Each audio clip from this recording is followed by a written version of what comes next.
Praise the Lord. Hallelujah. Thank you, Abba Father. Thank you, Jesus. Thank you, Holy Spirit. Father, I thank you for this day, for this time, and for this unity in which all of us have come together. Your body, your children, your sons and your daughters have come together seeking you, seeking the knowledge of you, seeking the truth about you, seeking the truth about your grace and your love, your mercy, your forgiveness, your abundance for us. Father, I thank you that you have seen us and then you have called us. I thank you, Father, that you have drawn us near to you.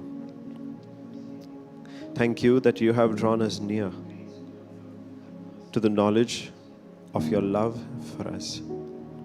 And thank you, Father, that through each session, you are revealing the truth about your kingdom, about your plan for our salvation, about your purpose for each of us.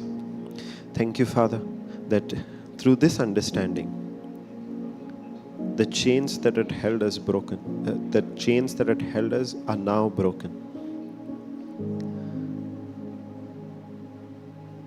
That now you're helping us renew our mind to who we really are, what our real identity is. Thank you, Holy Spirit, that you have been speaking to us, knowing the desires of our heart, knowing the questions that we have, knowing that area in which we were hungry for the word, in which we were seeking God with all our heart. Thank you, Holy Spirit, that you have revealed the love of our Heavenly Father for us. Thank you, Holy Spirit, that you're helping us each and every day to live in the newness of this life.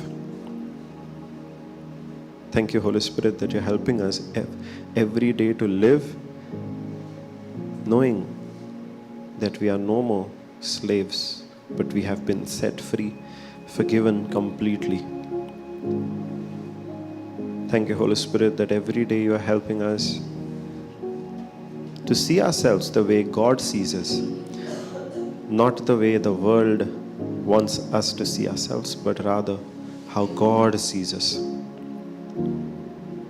And in this, Father, thank you that you're helping us experience real freedom. Real freedom.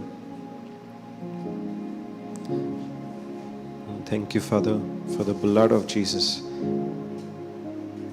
that earned this all for us, that paid the price for this.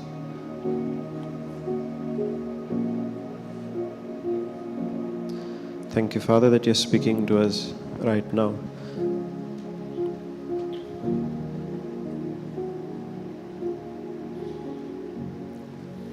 Thank you that you are teaching us, making this teaching easy to understand, just the way you want us to understand it. Thank you for making it simple for us, your children. Just like a loving father teaches his children, you are teaching us right now. And we are sitting here hungry for you, hungry to hear more from you. Thank you, Father, for your speaking to us. In the name of Jesus, I pray. Amen. Hallelujah. Praise Jesus. Thank you, Jesus. All right. So, in the previous session, we were reflecting on how do we know what really is our inheritance? How do we really know what God has promised us? And Sister was guiding us through the white book. If any of you don't have the white book and you want a copy of it, we have in English, we have it in Goan Konkani. Brother, we have in Hindi white books? Okay. We have in Hindi as well as Marathi. Okay. So you can ask us. Some are kept behind. So if you do want the white book, we have in Konkani as well. English, Konkani, Hindi and Marathi. If any of you want the white book, some are kept behind, so you can take. If you want more than one copy for yourself, maybe for a loved one, you can take that as well. Absolutely free of charge. Nobody's asking money for it, so you can take. And that is going to bless us abundantly. Because that white book is not just prayers. It's not a prayer book. It's not a prayer book. It is a book in which all of the promises of God for us are listed. And when we need to know the inheritance that we have in Jesus Christ, we can go to that white book and learn, meditate on those promises. I don't mean to say that the white book is a replacement or a substitute for the Bible. No. That white book cannot substitute or replace the Bible. It is only a guide to kind of help for us to know what our inheritance is and go to the Bible and learn more, learn deeper about that truth. Yeah. So do feel free to take the white books which are kept behind. All right. Praise Jesus. Yeah. Some more have also come. Praise Jesus. All right. Okay. What we'll do is, Baba will do that later. We'll do it after the session, okay?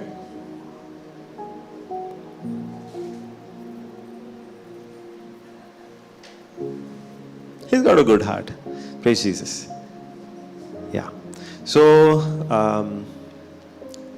we can look at the white books later. I just wanted to tell you that they are kept behind, okay? Now, we'll focus on what the Lord wants to teach us. Praise Jesus. Okay, so all these days we've been learning that we are saved by grace through faith. It's not just grace, but through faith. That grace is what God has done, and faith is a response to it. Faith is not what we do to get something from God, but faith is we doing something on the foundation that God has already done that for us. Yes. So God has forgiven us by grace. But the price still had to be paid. But that price was not paid by us. That price was paid by Jesus Christ. And when we believe in that price, which Jesus Christ paid,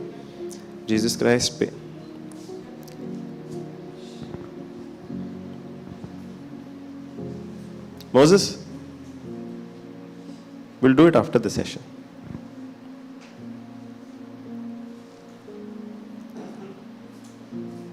Praise Jesus. Hallelujah.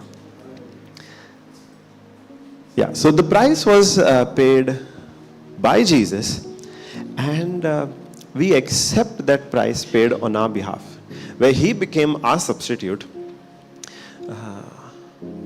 So that we don't have to be, because we did not have the capacity to pay the price.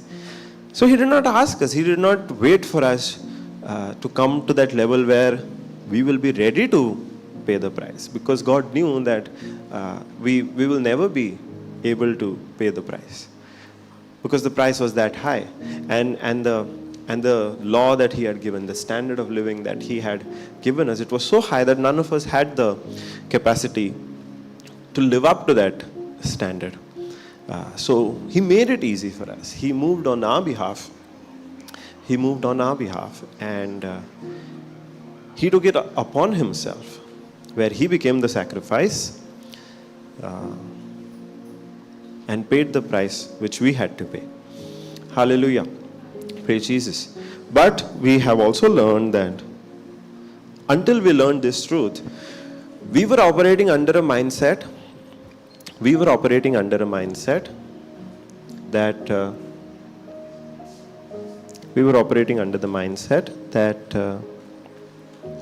we have to fulfill the law, and according to that law, we will be justified.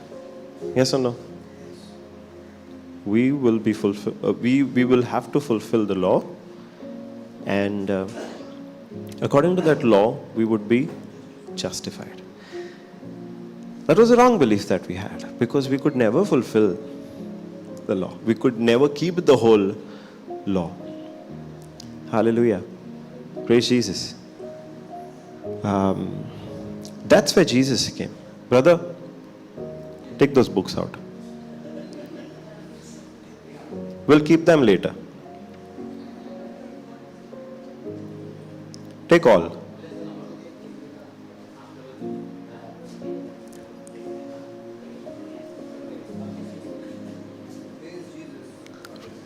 Praise Jesus. Now, how many of you think I'm punishing the boy or punishing you? Am I punishing? Am I punishing him? No, right? But what does it look like? I'm punishing.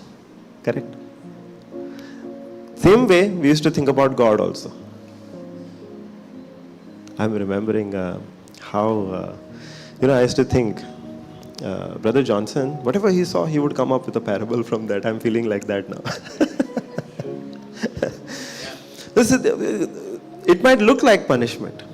It might look like punishment. The same way in the Old Testament, it looked like God punished. It looked like God punished, but that was not really punishment. It was just the consequences of man's action. Because man did something and he had to face the consequences of it. God never said, you do whatever you want, but you won't face the consequences of it. Even today, if we choose to disobey, if we choose to do something which God has not intended for us, we'll still have to face the consequences of it. Yes or no? It is not, if we get into an addiction, just because we are under grace, does that mean we won't have to face the consequences of that addiction? No. So, whatever looked like God's punishment in the Old Testament, a lot of times it was His love and mercy. And the perfect example is of the flood, because it's like, how can you kill the whole of creation? Drown them, so merciless, so heartless. But in that's the world's way of thinking. But if we actually understand, it was His mercy. Because if He had not done that,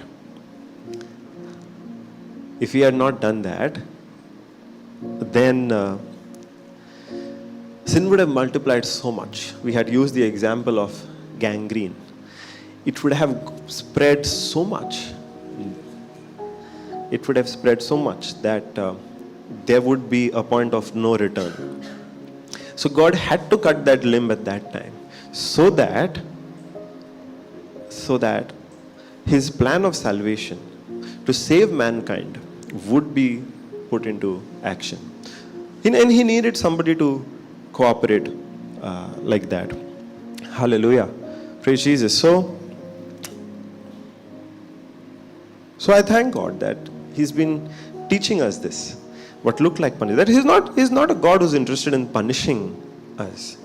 He is a God who's always been interested in saving us. He's a God who's always been interested in saving us. Never about punishing us. Because if He was so interested in punishing man because of their disobedience, then He would not have planned for their salvation even before He created them. God did not plan for salvation after Adam obeyed. He planned for salvation even before He created man. He knew that this man that I'm going to create, if at any point in time he disobeys me, I myself would have to go on earth and die. He thought this even before He created man. That shows His grace, that shows His mercy, that shows His love. And that shows that He's not interested in punishing. He's interested in saving. That even before anybody disobeyed, He had a plan ready. That if they disobey, if they fall, this is how I'm going to save them. And there was only one way to save. So God has always been interested in saving us. God has always been interested in saving us. He's always been interested in salvation, not punishment. Hallelujah. When I started reading the Old Testament from that lens, it made a completely different sense. It made a completely different sense. Because I was like, in one place, God is saying, don't commit murder. And then he only goes and murders so many people. In one place, he's saying, don't murder. And then David goes and murders somebody. And God says, David is after my own heart. What is this? It feels like God is not... God has forgotten what he himself has said, or sometimes he follows that, sometimes he does not. Sometimes for special people, it's okay if you murder. Yeah, looks like God is partial. David murder, no problem, forgiven. Made king. Cain murdered, punished. It looked like that. But when I read it from the lens that no, God did whatever he did so that the plan of salvation could come into effect, then it made sense. Otherwise, he was like, don't marry somebody from outside your caste. I'm like, God follows caste? Don't marry somebody from outside your tribe. I'm like, why is God doing that? But when I read it from the lens that so that the line of Jesus could be protected, it made a different sense. Now, why had the line of Jesus to be protected? For the plan of salvation. For the plan of salvation. So, when we read the Old Testament from that lens, from the lens of grace, we see that God loves us so much. Each and every one of us. He's not a punishing God. He's not a strict God. He might appear strict, but behind that there is love. He might appear strict, but behind that there is love. Those of you who are parents, you might be strict with your child, but behind that also is not the intention to punish the child, is it? If you are strict with your child, it's love. It's love. The intention is never to punish the child. Hallelujah. God is just like that. God is just like that. So when he gave the law, it looked like God is so strict that he's saying you have to keep all of these commandments. Not just the 10 which were the summary, the other ones, 600 plus commandments. If you keep all these, or if you don't keep all of these, then you'll be under a curse. It looked like God is punishing with a curse. If you don't keep all the commandments, it looked like God said, you will be punished with a curse. It looked like that. Hallelujah. You remember how some years ago, everybody was being sent to boarding school. Anybody studied in boarding school?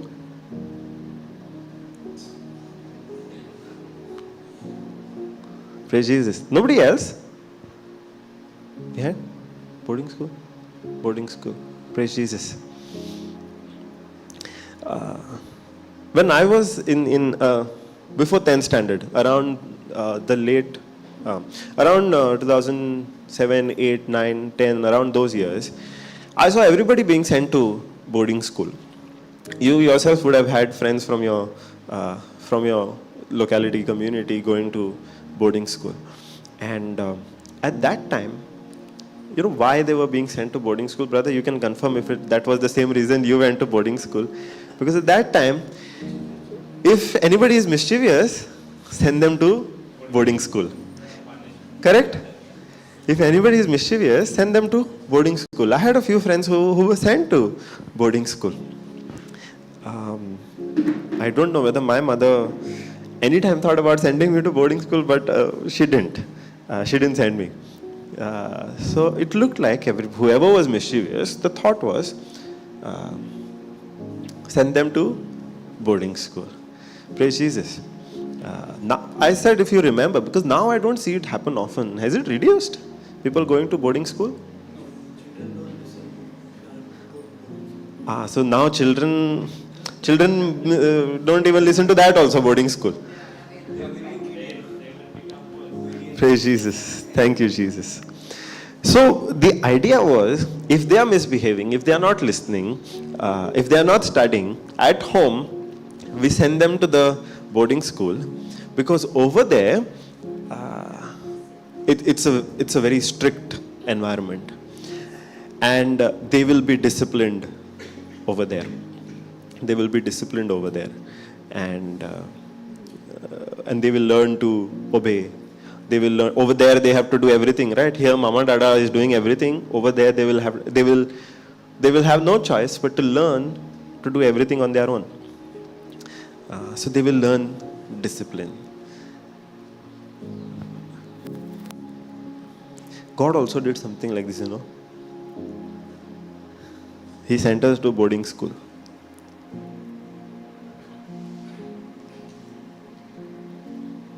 Praise Jesus.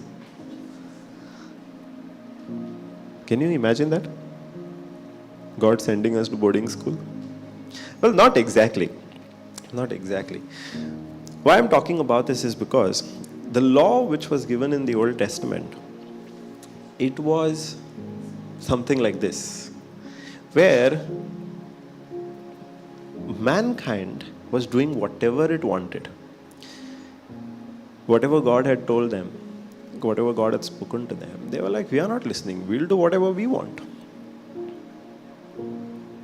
And they were misinterpreting whatever God said. Because the mercy, for example, the mercy that God showed to Cain,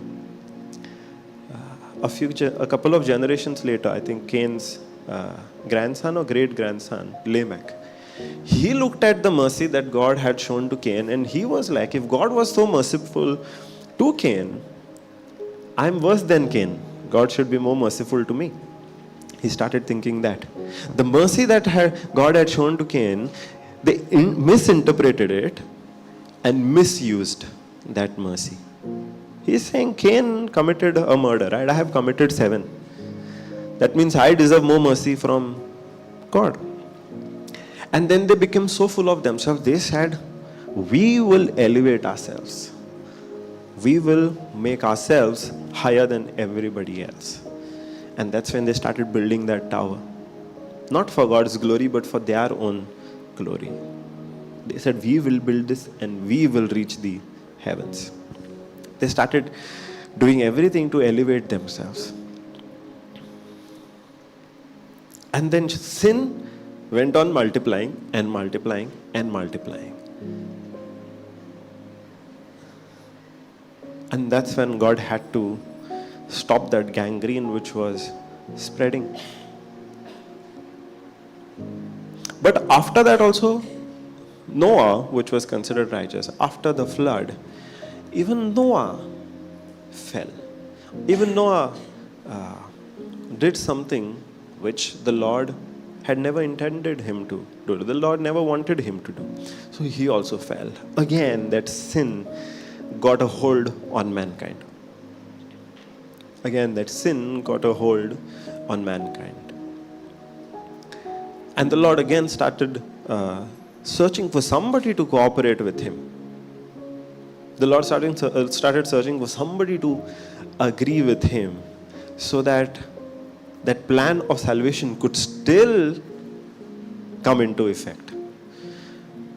Because for everything he needs man, right? Everything he needs man, because the heaven is,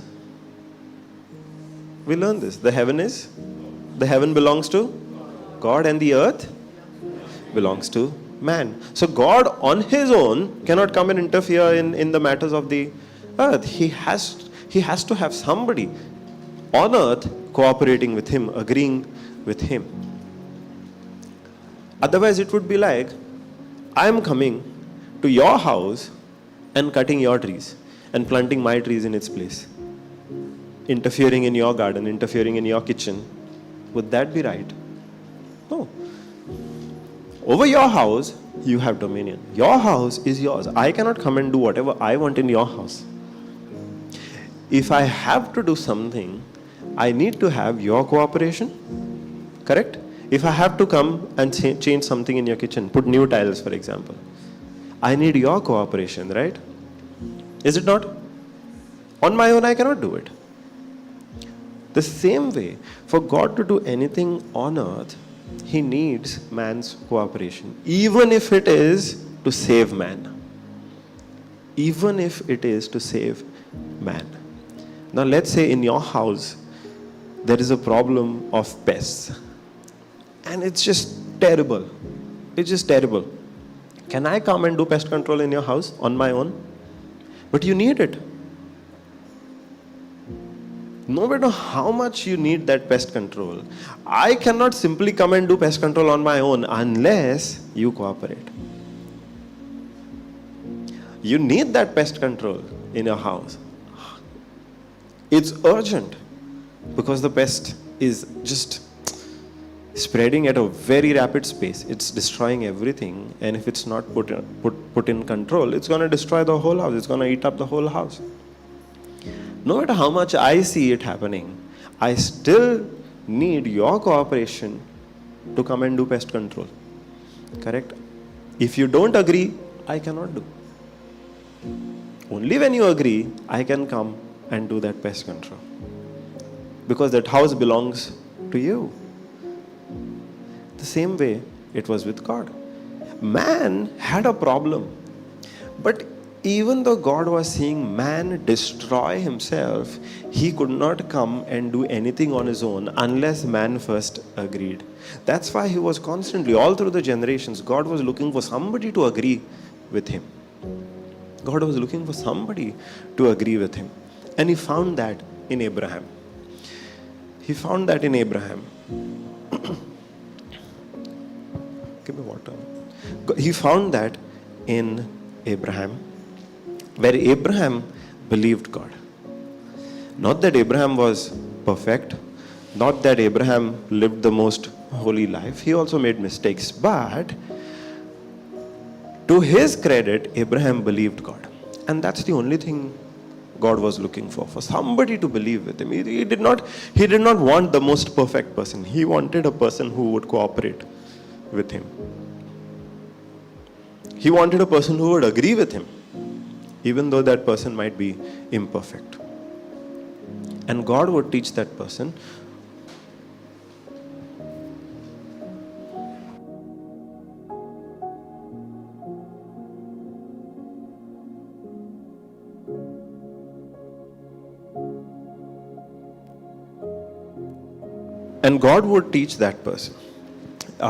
as he grew in that relationship with God. And he found that in Abraham, where Abraham agreed. When God said, "You believe me, and I will make you the father of many nations, and through you and through your seed, all of the nations of this world will be blessed." And Abraham said, "I agree with you. I believe you. I will work with you on this." That's when God could choose a group of people for Himself, where He would keep those people for Himself, and He would teach them, He would guide them, until from that group the Messiah, the Savior, could come. You're seeing the master plan over here? He started with one family. He started with one single man. He started that. A few days ago, sister was talking about how she had this question. Why did Jesus not come immediately after Adam sinned? Because man had to cooperate with Him. God did not delay the plan of salvation. It was man who delayed cooperating with God for that salvation to take place. Now, with that understanding, we start seeing the plan, the Bible, from a different lens. Praise Jesus. Thank you, Jesus. So, God found that in Abraham to cooperate with Him. But Abraham was not perfect. He made mistakes. Abraham's son Isaac was not perfect. He also made mistakes. The generations after that, they were not perfect. They made mistakes. But they were still God's chosen people. They were still God's chosen people. Not because they lived the most perfect life, but because of the promise that God had made to their father, Abraham. They were the chosen people not because they lived the most perfect, most holy life. They were the chosen people because of the promise God had made to their father, Abraham. Hallelujah. So generations after generations, the same thing happened. And then there came a point where this chosen people were enslaved in Egypt. And they were there for 430 years. This also, God had spoken to Abraham. God had told Abraham that this is going to happen. They are going to be in slavery for 400 years. But they ended up to be in slavery for 430 years. There is a reason for that. Someday we'll get into that in one of the sessions. But God made a plan to bring them out of slavery, just as He had promised to Abraham. God had already promised to Abraham that He would bring them out, and He had a plan for that. So He chose Moses. And Moses also had to cooperate with God. If that chosen people would come out of slavery, and Moses cooperated with God, and they came to the wilderness, and that's where God gave this chosen people the law. God gave this chosen people the law.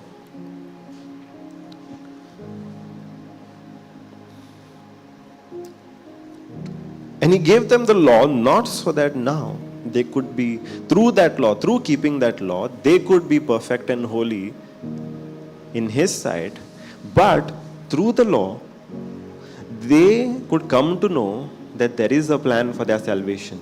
That in the future, a Savior is going to come who's going to save them. That was the purpose. But He also gave them the law because He had to still keep sin in control. He had to still tell them what you are doing, the life that you're living is not what I want you to do, is not the kind of life that I want you to live. So the law told them, showed them that their actions are wrong. The law showed them that their actions are wrong, that whatever they are doing, basically they are causing a mischief.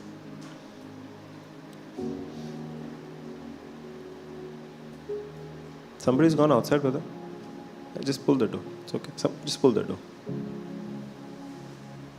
So the law showed these Israelites that what they are doing is wrong.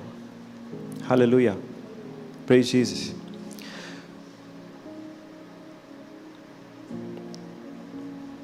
And that's, in a way, the previous example that I was talking about, where we send children to be disciplined.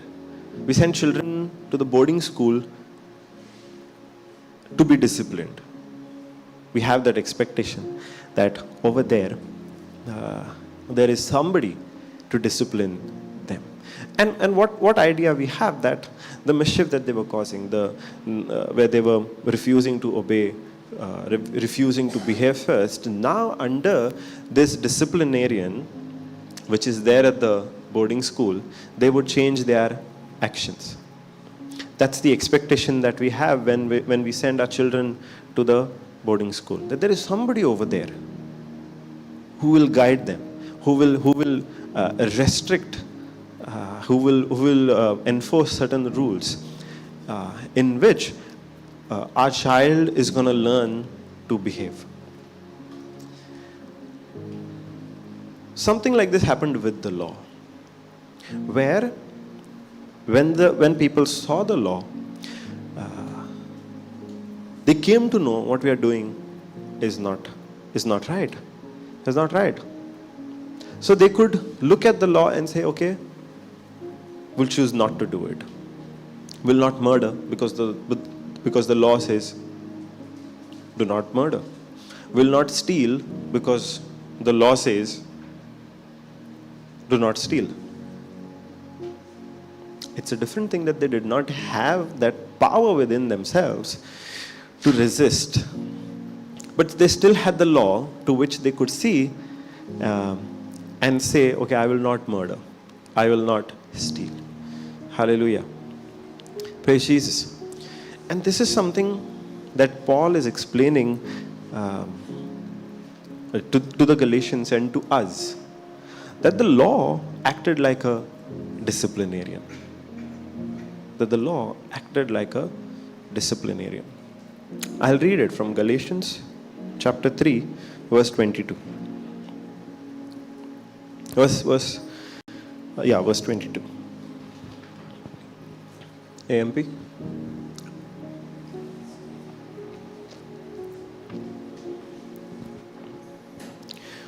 But the scripture has imprisoned everything, the entire world under sin, so that the inheritance, the blessing of salvation, which was promised through faith in Jesus Christ, might be given to those who believe in Him and acknowledge Him as God's precious Son. So it says the scripture has imprisoned everyone or everything, the entire world under sin. Now the scripture here is talking about the law in the Old Testament, where even though man did not have the power within themselves to overcome that sin, looking at that law, that sin could be contained. That sin could be kept under control.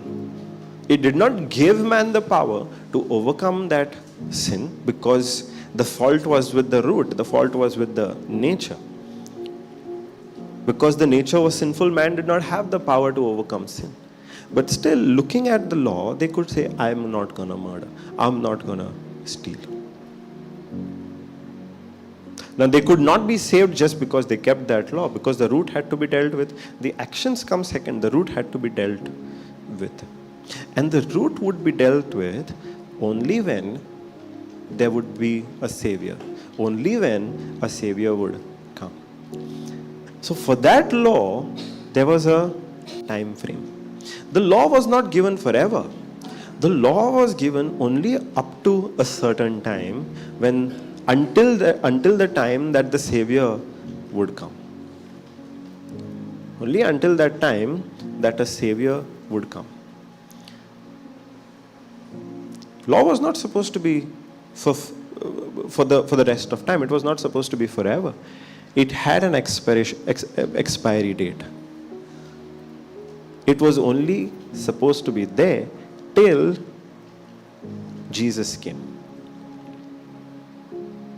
Because what was the law pointing to? A Savior. The law was pointing to a Savior, the Messiah, Christ Jesus. Why? Because it was pointing to the Messiah to show us that nobody could be justified by keeping the law except by believing in Jesus Christ. Nobody would be justified by keeping the law, but everybody who believed in that Messiah would be justified. So until Jesus came, we were put under the law. Until we would reach that time of maturity where Jesus would come, and then Jesus would be our substitute, and then Jesus would set us free. Until that time, we were kept under that law. And that's what the scripture says. The scripture had imprisoned us under sin, so that the inheritance, the blessing of salvation, which was promised through the Messiah. What was the law pointing to? The Messiah. What was salvation? How would salvation come? Through the Messiah. until that Messiah came, that salvation, the promise, the blessing of salvation, which was promised through faith in Jesus Christ, might be given to those who believe in him and acknowledge him as God's precious Son. Now before faith came, the next scripture, it says, now before faith came, we were kept in custody under the law, perpetually imprisoned, in preparation for the faith that was destined to be revealed. Now, before faith came, we were kept in custody under the law.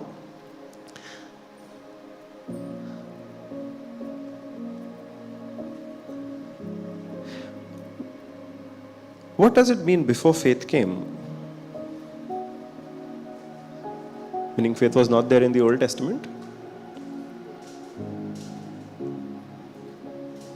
Covered, protected.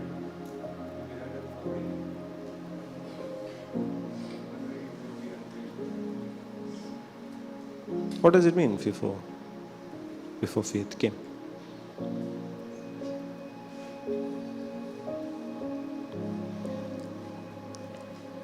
What it means is, before faith came, means is faith in the Messiah. Earlier, what were people relying on? Their own effort to keep the law. How well they keep the law would determine, they were thinking, would determine whether they are justified or not, whether they are in right standing with God or not. They were relying on that. But now, the Messiah has come. Whoever puts their faith in the Messiah, Jesus Christ, believing that through him we receive our salvation. It's talking about that faith, the faith in God's grace, not the faith that people had or we had in our own ability to keep the law, rather the faith in the Messiah, in Jesus Christ, in his grace. Hallelujah. Praise Jesus. Before we understood grace, were we still operating by faith? Let's say you understood grace in this retreat or the previous retreat. Before that you did not have faith? You had, no? But now what is the difference? Earlier also you had faith, now also you have faith.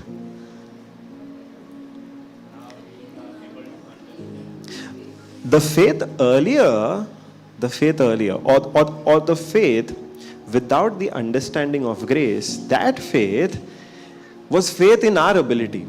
That if we do this, then we would get so and so. If we confess, then we would get that blessing. If we pray in tongues, then we would get something else. The faith was in our ability, but that's not faith at all. But with the understanding of grace, now that faith becomes faith in what God has done. Now if we are doing confession, we are doing that confession believing that God has already done that. If we are praying in tongues, now we are praying in tongues because we are tapping into God's ability. Now the focus has changed. Now the root, the foundation of that faith has changed. Where earlier we were thinking we were operating by faith, but it was faith in our ability, our effort, how perfect we were. But now, when we understood grace, the faith that we have is placed in the grace of God, on the grace of God. Now that faith is based on what God has already done for us. Hallelujah. You seeing the difference? Praise Jesus. So until that faith could come, the faith in his grace, the faith in what Jesus has done, we were kept under custody. Custody of what? The law. Just like the child is kept, does the child live in the boarding all his life? Surely not, because otherwise we would not have seen brother here. Praise Jesus. The child does not live in the boarding all his life, right? He's there up to a certain time. After that, the child leaves the boarding. In our way of thinking, in the worldly way of thinking, once the child has learned discipline, or once the child has reached an age of maturity where they are able to decide what is right, what is wrong, that's when the child leaves the boarding. That's when the parent says, okay, now you're ready to come out of the boarding and go to another school or another college. That's what this scripture is talking about. Unless we could reach that place where we could be treated like adults, where we could be given the power to resist sin, which is the power of the Holy Spirit inside of us, and the power which is there in our renewed spirit. Until that point, we were kept in custody of the law. Law was never meant to be there forever. It was meant to be only until Jesus came. Because in Romans 10:4 we say Jesus is the end of the law. Jesus is the fulfillment of the law. Hallelujah. Praise Jesus. Thank you, Jesus. Because we were kept under that custody.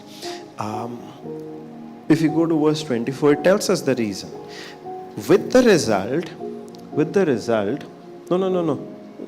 Galatians 3:24. With the result that the law has become a tutor and a disciplinarian to guide us to Christ, so that we may be justified, that is, declared free of the guilt of sin and its penalty, and placed in right standing with God by faith. You know this scripture by heart? Yes? All the time she's looking at me and speaking the scripture. I'm like, if she's not looking at it, how does she know? Praise Jesus. So we were kept under the custody of the law. Why? So that the law could be our tutor, our disciplinarian to guide us. Guide us where? Guide us not so that we could be perfect by keeping the law, but to guide us to Jesus Christ, through whom we would be saved. Because the salvation was never by keeping the law.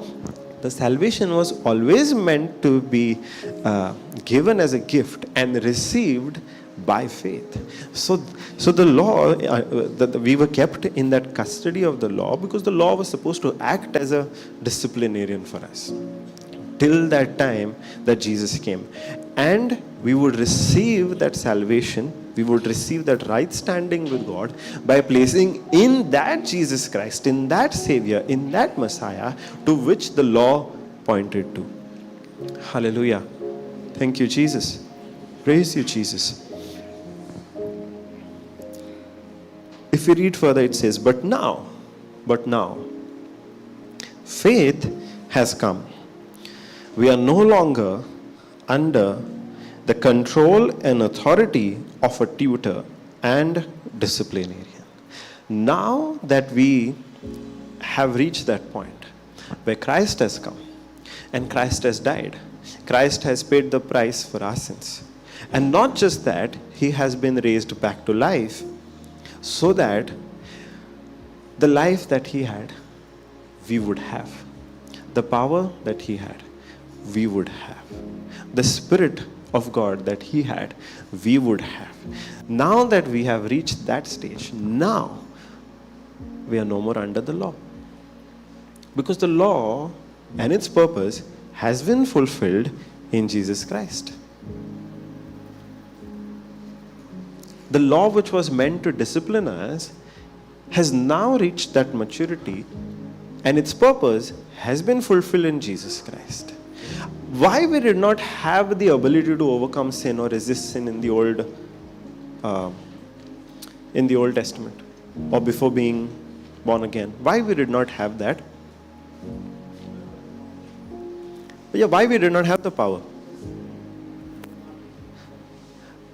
Because our spirit was corrupted with the sin nature.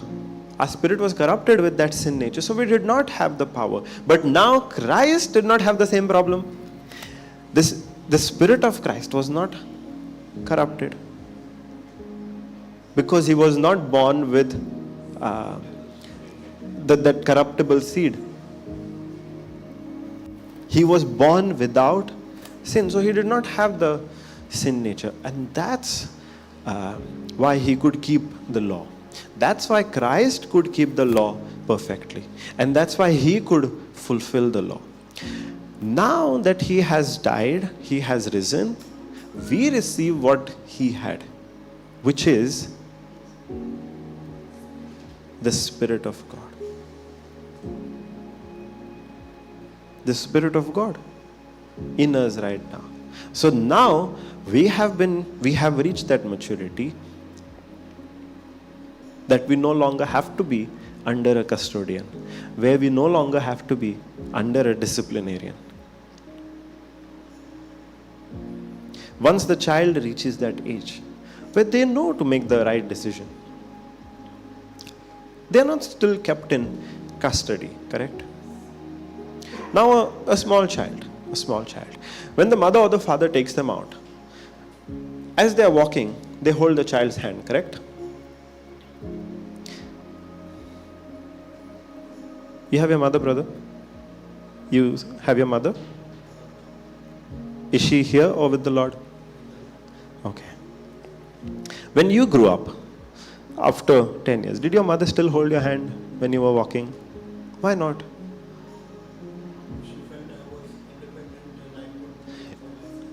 She stopped doing that because you could take a mature decision whether crossing the road right now is the right thing or not. Yes? If our earthly mothers realize that, don't you think God operates with us in the same way? Hallelujah. Praise Jesus. Because now we all have reached a stage where we have been given the power to take the right decision. To take the right decision. Our parents want us to look on both the sides of the road when we are crossing. The child does not understand that. That's why the mother holds the child's hand. But when the child grows up, the child has that understanding that when I am crossing the road, I need to check whether vehicles are coming from either side of the road. Why? Because if he does not check, then there could be harm in that. The child did not understand why he has to look on both the sides. The child is not burdened with that sort of thinking. That's why the mother would hold the child's hand. But as the child grew up, the child got that understanding that if I don't check, there could be harm. Not just to myself, but to others. So that time they could make that mature decision.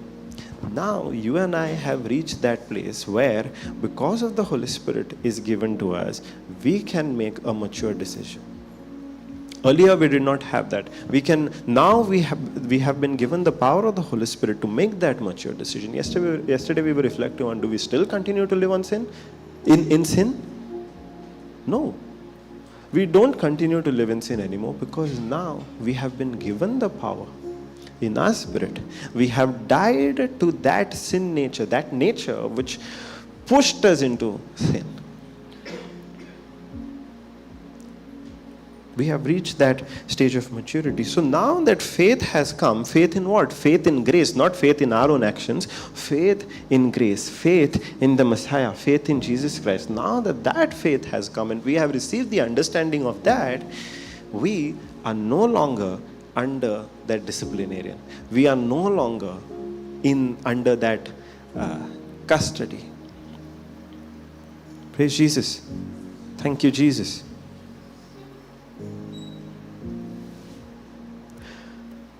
For you who are born again, verse 26, for you who are born again have been reborn from above, spiritually transformed, renewed, sanctified, and are all children of God, set apart for His purpose, with full rights and privileges through faith in Jesus Christ.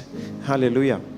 Thank you, Jesus. For those of us now who are born again, we have been born from above. This is what Jesus had spoken to Nicodemus.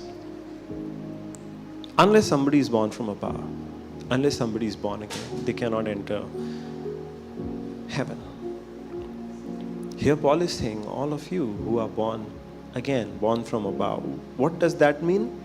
Somebody who is spiritually transformed, renewed, and sanctified. Spiritually transformed, that means that we are transformed in our spirit, we are renewed in our spirit, and we are sanctified in our spirit. We are all children of God, set apart for His purpose, with full rights and privileges through faith in Jesus Christ. Are full rights and privileges given to a child? Are full rights and privileges given to a child? Can the child execute contracts? Can a child get into contracts?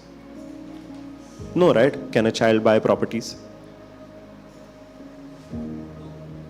No, right? Can a child buy a car? Forget buying, they can't even drive a car. They're not even allowed. Yes? Why not? Why they are not given that right and that privilege? Because they don't have that maturity. They don't have that maturity. But once the child reaches that age, which we have defined as that age of maturity, after that, can anybody stop them? Not even their parents can stop them, right? If the child decides, I want to buy a house, he does not need once they have reached that age of maturity, he does not need the parents' permission. That child can go and buy one house. He can buy 10 houses on his own. He can buy 10 cars on his own. Why? Because now the child has reached that age of maturity. Here what Paul is saying is, now that we have been reborn, we have been given full rights and privileges. Based on what? Will come to that. But now the decisions we make, we are not making those decisions out of fear. Now we are making those decisions out of maturity. Earlier, if I was deciding, as long as I was under the law, if I was deciding not to murder somebody, why was I doing it? Because the law said so. Because the law said if you commit murder, you have to pay the price. So I was doing out of fear of that consequence. I was not committing murder out of the fear of God that if I commit murder, I would have to pay the price. That's what I was doing as long as I was under the law, because I did not have that maturity. But now that we have been born again, we have that maturity in our spirit. And if I'm today saying I'm not going to commit murder, it's because I know that it's the right thing to do. Earlier, if I was not stealing, it was out of fear that God would be angry with me, that I would have to face punishment and its consequences. The decision was based on fear. But now the same decision to not steal is based on maturity, because now we know it's the right thing to do. It's the right thing to do. Now, where are we getting that from? From the Holy Spirit, which is made one with our spirit. Hallelujah. Praise Jesus. Thank you, Jesus. For all you who were baptized, verse 27.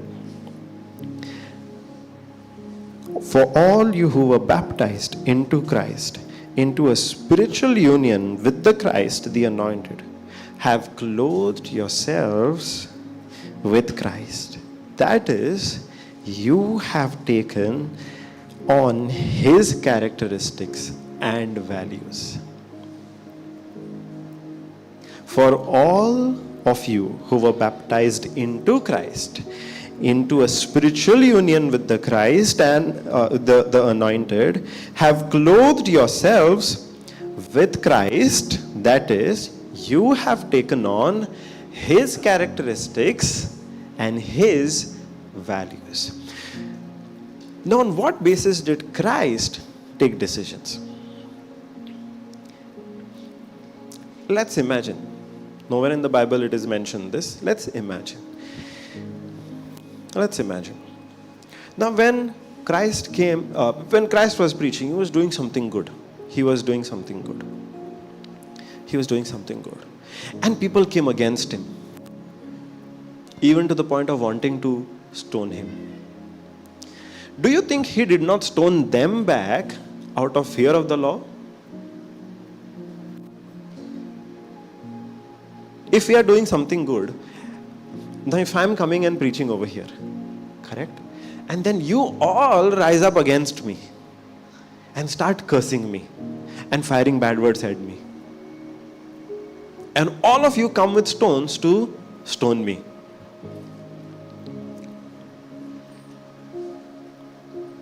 Imagine Christ was in that position. You all are ready to stone me, and you even throw a few stones. You think Christ took the decision to not stone you back or not stone those people back because he was fearful that under the law he would be punished? Or did he take that decision because he had the maturity to focus on God's purpose for him? At that time, he had the maturity to focus on what does God want me to do in this situation. What do you think drove his decision? Fear or that maturity of knowing God's will? Hallelujah. Praise Jesus. Here Paul is saying us, you and I today have the same characteristics and the values of Christ. When we recognize that, do we take our decisions still based on fear or based on the values and characteristics of Christ that we have inside of us, which tells us what God's will for us is? We talk about the mind of Christ, right? We talk about the mind of Christ.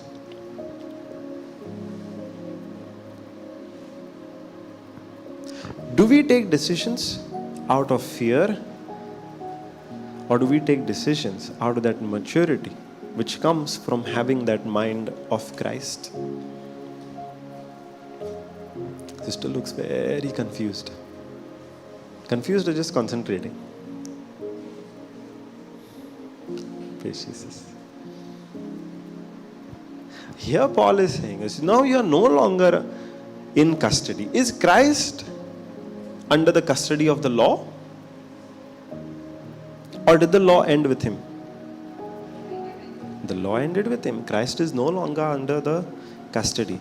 Now you and I, who believe in Christ Jesus and accept him, have put our faith in him, we have taken on the same characteristics and the same values that Christ had. The same values that Christ had. That's why we no longer need to be under that disciplinarian, because we have reached an age of maturity. Not the physical age, but that we have reached that point of maturity where our decisions are no longer based on fear of the law, but rather knowing what God's will is and having that heart to fulfill that will. We don't obey God because if you don't obey, He's going to punish us. That's not the reason to obey God anymore. If we are keeping, if we are walking in the right path, it's not because otherwise God is going to punish us. If we are walking on the right path, it's because we know that that is the will of God for us. It is the will of our Father for us. Why did Christ have compassion for everybody? Is it because the law told him, love everybody? Or is it because he had the nature of God within him which loved everybody?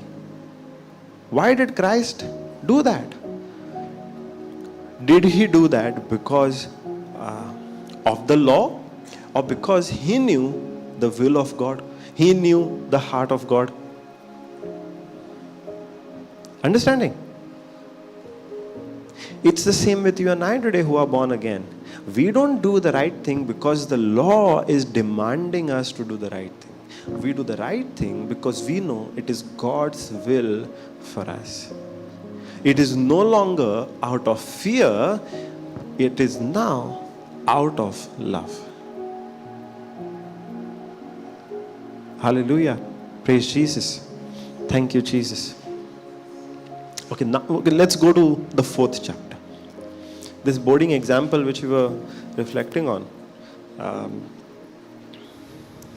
Paul himself uses that example. Maybe boardings were there in around his time also. Now what I mean when I talk about children and their guardians is this. As long as the heir is a child, he does not differ at all from a slave, even though he is the future owner and master of all the estate. Like I said earlier, even if is the child given full rights and privileges? No. Okay. Now think about your child. They're still underage. Underage, the physical age of, the worldly age of maturity. Okay, for girls 18, right? And boys 21. Let's consider that age. If they are under that, can they go and sell your property? No, right? Can they go and sell your house? Can they go and take a loan based on your house? No, right? Because first of all, it's not in their name. Second, they are not of that age of maturity. They might be the future owners if it's the only child, or if it's more than one child. They are the future owners of the parents' property. Correct? They are the future owners. But even though they are the future owners, now can they do whatever they want? As long as they are a child, they are still not given the full rights and privileges. They still don't have the freedom to do whatever they want to do with that property, even though they are the future owners. That's what Paul is talking about over here. Now, what I mean when I talk about children and their guardians is this. As long as the heir is a child, he does not differ at all from a slave, even though he is the future owner and master of all the estate. That means, even though we are the future owner, even though the child is the future owner, he is still told what to do. He still does not have that freedom and the rights and the privilege to do whatever he wants. He still has to obey. He still has to obey. But he is under the authority, verse 2, but he is under the authority of guardians and household administrators or managers until the date set by his father when he is of legal age. Until the day, when does he get the authority? When does a child get the authority? When the date that his father has set is come. Praise Jesus. You should sit this side, otherwise I hardly look at you. No, sit brother. I just realized I hardly look at him. Praise Jesus. But he is under the authority, that is, the child is under the authority of guardians and household administrators or managers until the date set by his father. Praise Jesus. So also, verse 3, so also we, whether Jews or Gentiles, when we were children, Children in what sense? Not the physical age, but spiritually. When we were children, that is, spiritually immature, we were kept like slaves, without any power, without any freedom, without any rights, under the elementary man-made religious or philosophical teachings of the world. Hallelujah. Okay, I'll take this example. How many times in the Old Testament, if you have read extensively, how many times in the Old Testament do you find the word talking about Satans or devils? How many times? Many times? I'm not asking for the exact number. Do we find the Satan or the devils or demons being spoken of a lot in the Old Testament? Yes, no, don't know. It's more in the New Testament. Yes. Have you seen that? Notice that difference? In the New Testament, a lot of scriptures refer to demons being cast out, somebody being delivered from demons, somebody being oppressed about demons, Jesus dealing with so many demons. So, what was this? God was not dealing with demons and Satans in the Old Testament, and only after Jesus came, he started dealing with them? Why? Or demons came only in the New Testament? In the Old Testament, we don't see them much. Why?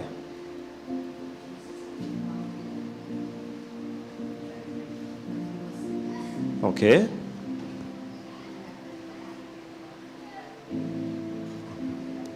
Okay.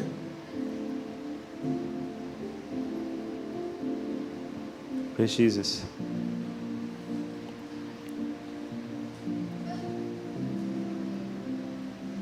But in the New Testament, we see this happening a lot of references to demons. One of the reasons is, until Jesus came, and until man had the Holy Spirit, man did not have the power to deal with demons. Man did not have the power to deal with demons. The people who lived before Christ, they did not have the power to deal with demons. They did not have the authority to command demons.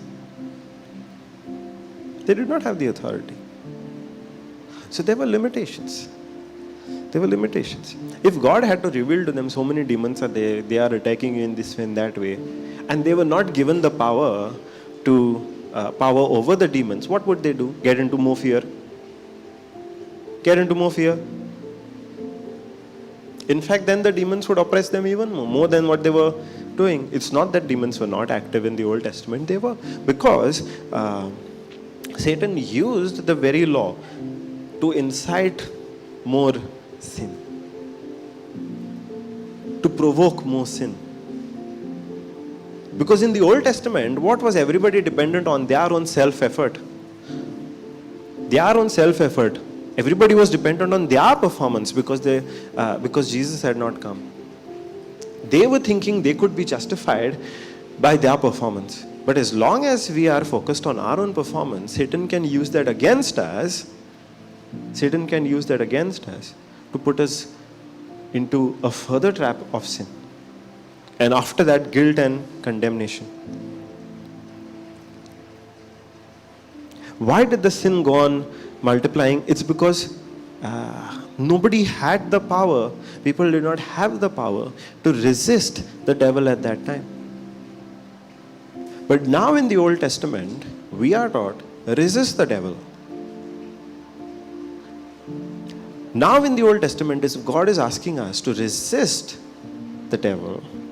Surely He has given us the power to resist the devil. Which the Old Testament people did not have. That's what this scripture is talking about. So also we, whether Jews or Gentiles, when we were children, spiritually immature, were kept like slaves under the elementary, man-made religious or philosophical teachings of this world. Where did those teachings come from? Where did that philosophy? Yesterday we were learning about philosophy. Philosophy is that lens through which we see everything. And if it's not the lens of the Word of God, if it's another lens, where did it come from? It was man-made. But behind that, there is an influence of an enemy which wants to take us away from God. Even if it's man-made, behind it there is an influence of an enemy who wants us to go away from God. And until Jesus came, we did not have the power. Until now, before we experienced Jesus as our Lord, God and Savior, we too did not have the power. That power comes through the Holy Spirit. That power comes through the Holy Spirit. Verse 4. But when, in God's plan, the proper time had fully come, God sent His Son, born of a woman, born under the regulations of the law, so that He might redeem and liberate those who were under the law, that we who believe might be adopted as sons, as God's children with all rights, as fully grown members of a family. Hallelujah. Now you see the change happening. As long as we were under the law, we were under custody. We did not have all full rights because we did not have the maturity. But now, when, verse 4, but when in God's plan the proper time had fully come, God sent His Son, born of a woman, born under the regulations of the law, so that He might redeem and liberate those who were under the law, that we who believe might be adopted as sons, as God's children, with all rights, as fully grown members of a family. Hallelujah. Praise Jesus. You know why it is possible today? Why it is possible today that we have full rights and privileges as fully grown members of God's family? Why we have reached that stage of maturity? Why?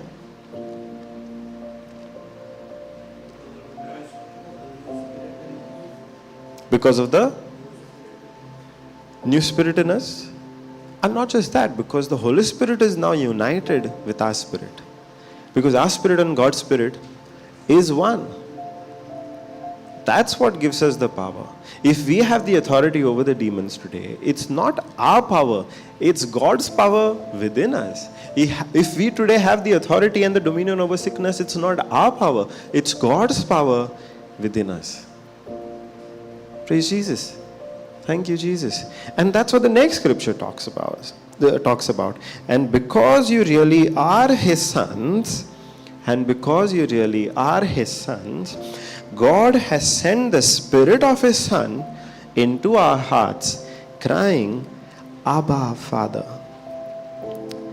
Therefore, you are no longer a slave or a bond servant, but a son. And if a son, then also an heir through the gracious act of God through Christ. Praise Jesus. Thank you, Jesus. You see how God dealt with the root?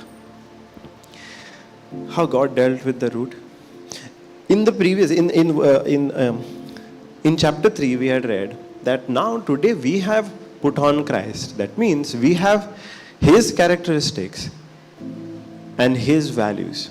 How are we able to live in those characteristics, according to those characteristics and values? What gives us the power? It is the Holy Spirit which God has put inside of us.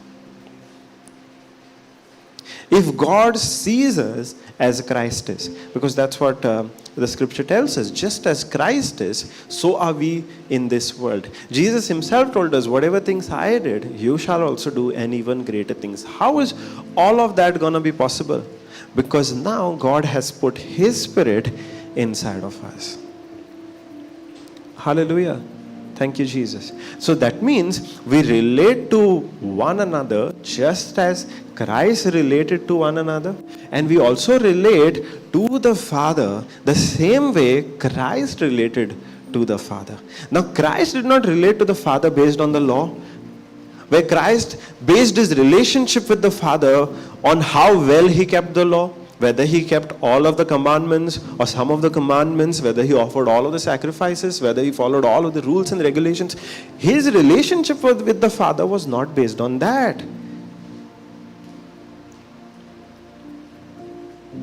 We now, because we have put on Christ and his characteristics and his values, now that we have the mind of Christ, we relate to the Father based on the love of the Father, not our performance.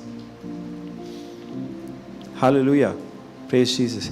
We also relate to one another not because the law is asking us to be loving, be compassionate with one another, be kind to one another. We are not loving and compassionate and kind because the law is asking us to. We are loving and compassionate and kind to one another because now we have the nature of God in us. And the nature of God is of love. Hallelujah. Thank you, Jesus. When we find it hard to love our neighbor, we'll find it hard as long as we are relating to it based on whether we are able to do it or no. Not from the lens that it is not my love, it is God's love within me now. We don't give the love that we have. We give the love which we have received. If I have to give love to somebody who has hurt me, if I don't have that love, from where am I going to give? I have to receive it first. Only then can I give it. But if I am not conscious of the truth that I have received it in the first place, how will I give it? I have to live with the knowledge that I have received God's love. I have received his forgiveness. Not based on my performance, but by faith in Jesus Christ. Because now God has poured that love in my heart, not because I have kept all of the law, not because I have performed, but because I have believed in his Son, the Messiah, whom he sent to save me, to save us. Because I have believed in that Messiah, I am accepted in the family of God. As not as a servant, but rather as an heir, as a joint heir with Christ. Whatever is of Christ is mine also in God's family. Why? Because I have believed in Christ. Hallelujah. Praise Jesus. Thank you, Jesus.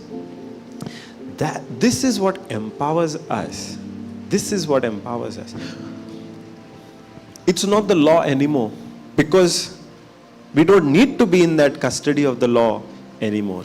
The decisions that we take today are not based on what the law tells us. It's based on that maturity which comes from having the characteristics, having the values of Christ, having put on Christ. Having the full rights and privileges and the freedom that comes from being accepted into the family of God, our Father. Praise Jesus. Thank you, Jesus. And how is that made possible? It's because when we believed in the Messiah, when we believed in the Creator, when we believed in Jesus Christ, God poured out his Spirit and made it one with our spirit. Earlier, that was not the case. Our spirit was separate. Our spirit was in that corrupted state. But now it's no more in that corrupted state. It's made new and united with the Spirit of the Father, both becoming one. Now, as long as our spirit was corrupted, we saw the fruit of it. We saw the fruit of it. Because that corrupt nature resulted in an action. That corrupt nature resulted in an action. The same way, now the renewed spirit also will produce a fruit. Now the renewed spirit, which is one with the Holy Spirit, will also produce a fruit. Hallelujah. Praise Jesus. That's what Paul goes on to explain in the next chapter. Chapter 5, verse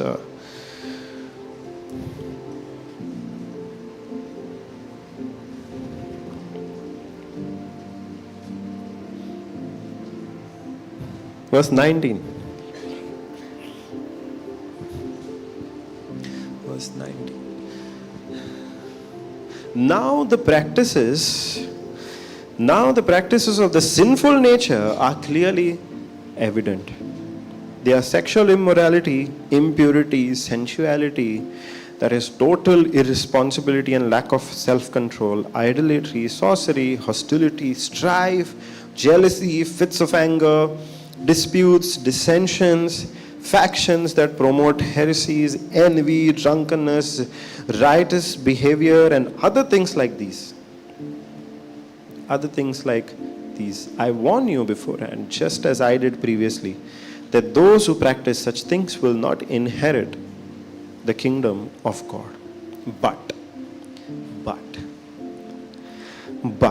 the fruit of the Spirit, that is the result of His presence within us. That is the result of His presence within us is love, unselfish concern for others, joy, inner peace, patience. And patience is not the ability to wait, but how we act while waiting. Kindness, goodness, faithfulness, gentleness, self-control. Against such, there is no law. Hallelujah. If we are to produce this fruit, we are not going to be able to produce this kind of fruit by our own performance. It comes as a result of the presence of God within us. Hallelujah. Thank you, Jesus. How many times have we tried to produce patience in our life based on our own effort? And how many times have we failed to be patient? When we rely on our performance, it's not going to work out, because that patience, the love, how many times have we failed to be compassionate towards somebody else, to love somebody else, to consider others better than ourselves, to have, it says, unselfish concern for others. How many times have we failed to do that? Every time it's not just many times, every time whenever we have relied on our ability. But when we live with the recognition that it's not our ability anymore, it's rather the Spirit of God inside of us, the presence of God inside of us that produces all of this, then we don't fail. Did Jesus fail to love anybody at any time? Did Jesus fail to be compassionate at any time? Did Jesus fail to be patient at any time? No. Why? It's because of the presence of the Holy Spirit within Him. And we are today just like Him. In our spirit, we are just like Him. Praise Jesus. Thank you, Jesus. Over here, some of you know this. Over here, it says, verse 22, but the fruit of the Spirit. It does not say fruits of the Spirit. It says the fruit of the Spirit. Why do you think it only says fruit? When there are so many things, why does it only say fruit?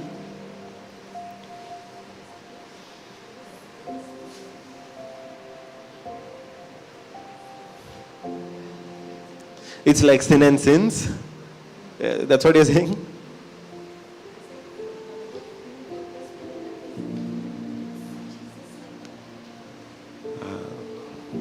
Okay. What else do you do? Why is it fruit and not fruits?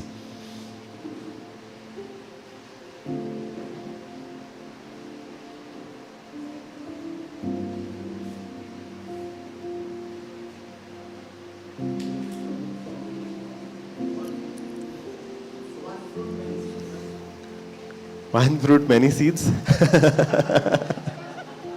One fruit having different. That means the same mango has a mango seed, apple seed, like that.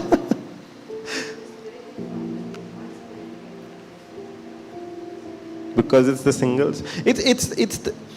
It's fruit because they are not produced separately. They are produced all at once.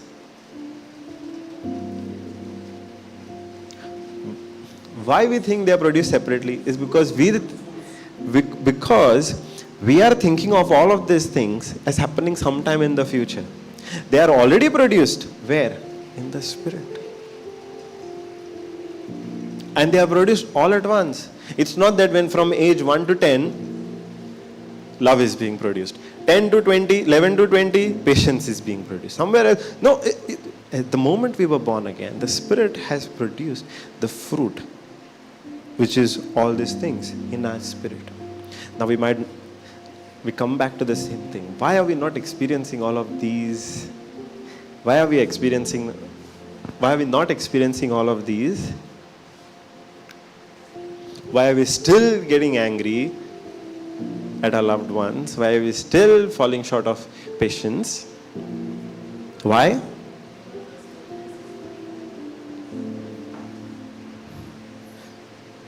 Why? Or how? Why are we still not seeing all of the joy and the patience and the gentleness, self-control, kindness, goodness, faithfulness? Why are we not seeing it?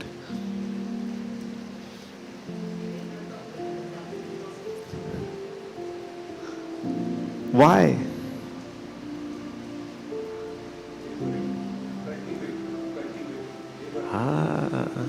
Say that. Praise Jesus. We were learning yesterday, if our spirit is renewed and we are dead to sin, why are we still sinning? Why? Because the mind is not renewed. The mind is not renewed. We have the power within us to resist the devil. Why are we still yielding to the devil? Unrenewed mind. The Holy Spirit is there inside of us. And the Holy Spirit produces this fruit of love and inner peace and joy and kindness, goodness, gentleness, self-control. Why are we still not experiencing it? Because of the unrenewed mind. Hallelujah. Because before Paul explained this, he said you have to do something first. What is that? Verse 16. We've learned this before, I think on the second day itself, second or third day. But I say, walk habitually in the Spirit, seek Him, and be responsive to His guidance, and then you will certainly not carry out the desire of the sinful nature, which responds impulsively without regard for God and His precepts. Hallelujah. Walk habitually in the Holy Spirit. Seek Him and be responsive to His guidance. And then you will certainly not carry out the desire of the sinful nature. Hallelujah. Praise Jesus. Even this scripture, we have turned it around. We said we have to first resist all the temptations. We have to first overcome the flesh, and then the Holy Spirit will work in our life. Have we? Correct, no? First we have to be holy, then God will work in our life. First we have to cleanse ourselves. First we have to be sinless. Then the Holy Spirit will work in our life. Then we will hear God's word. But this scripture tells us the opposite. You first walk habitually in the Holy Spirit. And that is what will give you the power to not yield to the enemy. To not yield to the flesh. Hallelujah. Praise Jesus. Thank you, Jesus. So many things which were believed were upside down. Hallelujah. Thank you, Jesus. You know, sometimes I'm surprised at the simplicity of the word. It's like it's right there.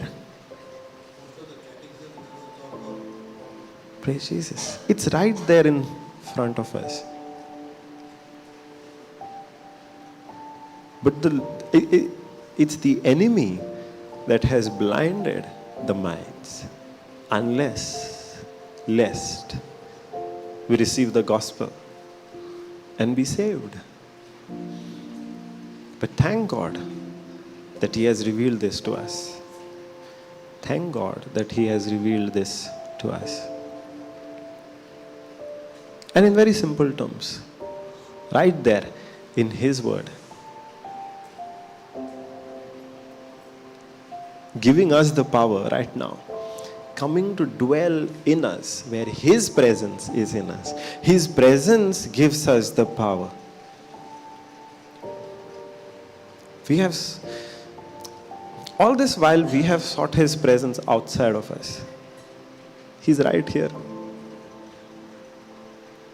We have sought His presence in the skies, not knowing He's here.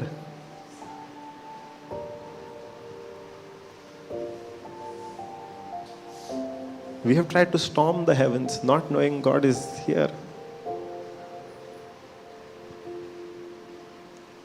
That's who our God is. That is His grace. Thank God that He has made it so simple for us to understand.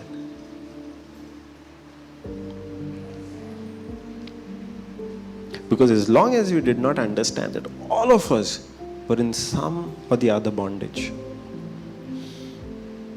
All of us were in some or the other bondage. It could be sickness. It could be failure. It could be rejection. It could be depression. We were all in some bondage or the other.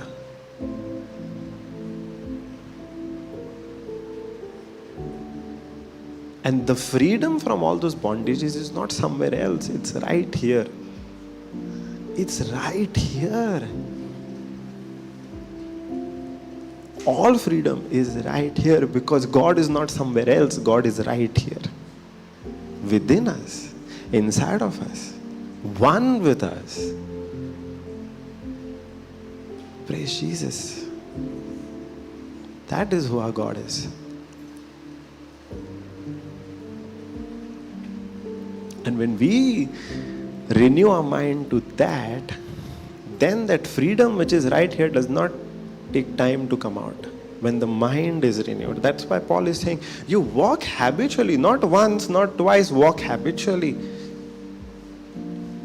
He didn't say, he did not say visit faith, vacation on faith. He said live by faith. How do we live continually? Because that is what gives us the power. And it's not just now, even in the Old Testament, he said, Joshua 1:8, which we all know. Have the scripture, have the word of God always in your mouth and always in your mind, day and night. Keep meditating so that you shall live according to it. And then you will make your way prosperous. He did not say, because you are doing all of this, because you are meditating on my word, because you are thinking about me all the time, I will bless you and make your way prosperous. He said, no. You do this and you yourself will make your way prosperous, because the freedom, the goodness that is there in that word, you will start experiencing because you have renewed your mind to it. Where is the block? The block is not between us and God. The block is just here. That unrenewed mind. The mind which is believing the lies rather than the truth. The mind which is believing worldly philosophies rather than the word of God. The mind which is seeing the world from the lens of failures and rejection and depression and sickness rather than the truth which is there in God's word. The block is not between us and God. Between us and God, Satan is not standing saying, I'm not going to let you pass. That's not what is happening right now. The block is here. In our mind. Praise Jesus. That is why the scripture says nobody can separate us from God. No power of the darkness can separate us from God except one thing. What is that?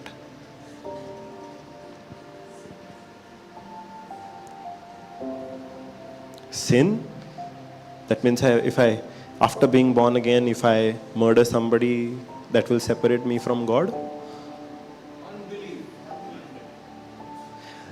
The only thing, if I have to use the same word, the only sin today which separates us from God is unbelief. Where we refuse to believe what God has done for us. We refuse to believe that Jesus is the Savior. Where we refuse to put our faith in Jesus and accept that by His sacrifice we are saved. That's the only thing stopping us. That's the only block between us and God. Nothing else. Because God has made His dwelling within us. Hallelujah. Praise Jesus. The Gospel of Luke tells us, where is the kingdom of God? Not outside, not in the skies. It's right here. That's who our God is. Praise Jesus. Praise Jesus. Hallelujah. Now, okay, we'll go to that scripture. Verse 21. Galatians 5:21. So this is over here, Paul is listing, this is what comes out of the flesh, of yielding to the flesh. All of these things come out of the flesh. And in the end, he makes a statement in verse 21. Those who practice such things will not inherit the kingdom of God. When you read it, does it look like if you are committing sexual sin, if you are living in anger and sexuality and in impurity and lack of self-control, if you are in idolatry, sorcery, hostility, all those things, strife and everything else, it looks like you're not going to enter the kingdom of heaven? When you read, when I read it for the first time, it sounded like that. Even though I am born again, after I am born again, if I'm still living a life like this, after I'm living a life like this, I will still not enter heaven. But that's not what the scripture means. It means, Paul is listing all of the people who are continually living in all of these things, who are producing this fruit, they're not born again in the first place. They're not born again in the first place. Because once you are born again, that power to overcome all of these things is inside of you. And that power in you produces the fruit of love, joy, peace, patience, kindness, gentleness, self-control. Paul, he's not condemning us over here, saying, even though you might be born again, if you continue to live like this, you're going to lose it all. He's not condemning us. He's saying, anybody who's living a life with this, yielding to the flesh, has not been born again. Still. Praise Jesus. Thank you, Jesus. And what is stopping us? It's not that God has stopped His power. It's not that God has not provided. It's our unrenewed mind. Thank you, Jesus. Now you understand why God keeps telling us. Today in the morning we were reflecting on Proverbs 4:20, 21, 22. But God is asking us, His children, to meditate on His word day and night. To keep it close to us. To keep it close to us. How close we keep our golden jewelry? That's what sister was asking, correct? We know exactly how much we have. We know exactly where we have kept it. His word is much more precious than that. What He has done for us is much more precious than all of the golden jewelry of this world. The question to us is, how close we are keeping it. Praise Jesus. Thank you, Jesus. Because the block is not the block is not any force of darkness. They're defeated. In fact, now we have the dominion over them. The block is where we refuse to believe. Where we refuse to believe. The block is our own unbelief. Now, that unbelief comes in different forms. That unbelief comes in different forms. The first form in which that unbelief comes is our ignorance. The first form that unbelief comes in is our own ignorance, where we in the first place don't know itself what is written in the Bible. We don't know, and I don't mean it as condemnation for anybody. I myself was in that state where I did not know what is written. Now this very thing that we have read today, the very things that we are learning in this retreat and in the past retreats, where we have been saved by grace through faith, what exactly does that mean? That Ephesians 2:8 is one of the most famous scriptures. Everywhere you Google that scripture, you'll get thousands and lakhs of posters on that. We might have seen it before, but did we have the correct understanding?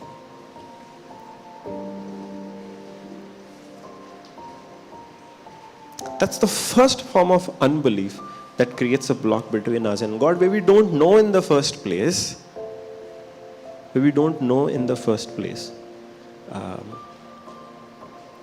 Who our God is, what His character is, and what our inheritance is. I don't know where this scripture is. Can you find it? May grace and peace be multiplied to you through the knowledge of Him. 2 Peter 1:2.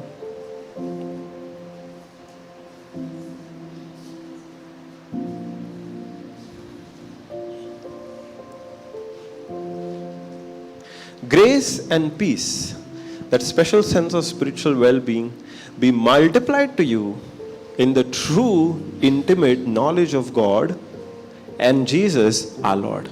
But if you don't have the knowledge only, then what?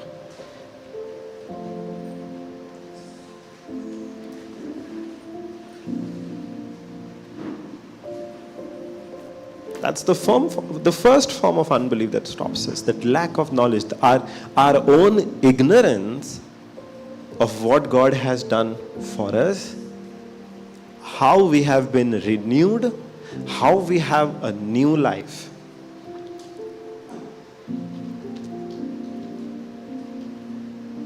Hallelujah. The second form of unbelief is when we have the wrong knowledge. The first is we don't have knowledge only. The second is when we have the wrong knowledge. That's also possible. Where we have the wrong knowledge. And that's also called disbelief.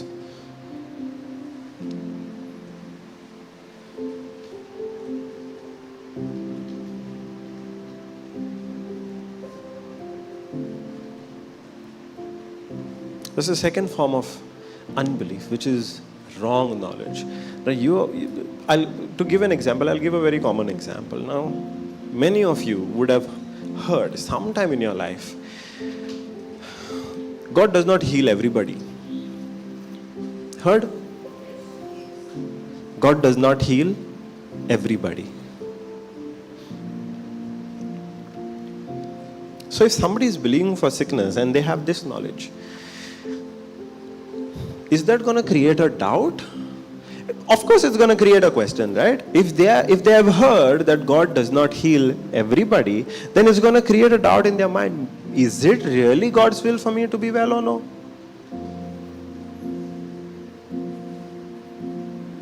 It's going to create a doubt. So if they are confidently not receiving the healing which God has already provided, what is stopping? Is God stopping His flow of healing? No.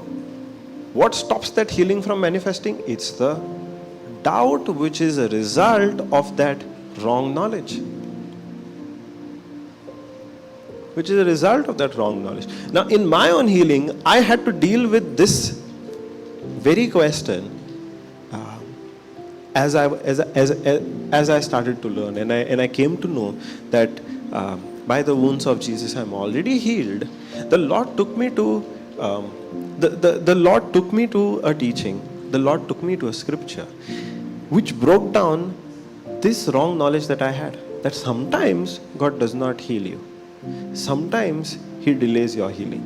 Sometimes He wants you to learn something from that sickness. Sometimes He Himself sends that sickness.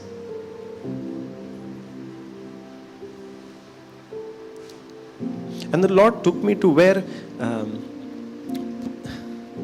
where Paul prayed to God, Paul said, I have been given a messenger who's creating all this trouble in my life. And Paul called that messenger a thorn in the flesh. And Paul says, I've been given not just a messenger of Satan, and he calls it a thorn in my flesh.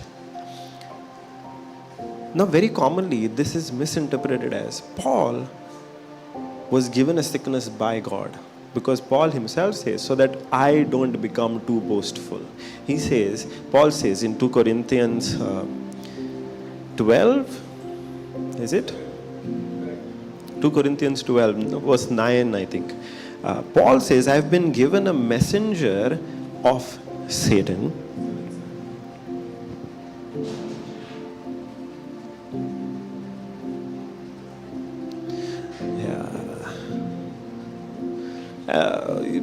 Verse 6. No, this is correct. Verse 6.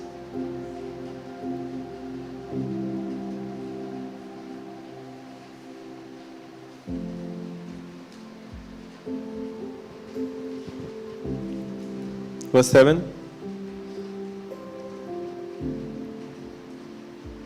Verse 7.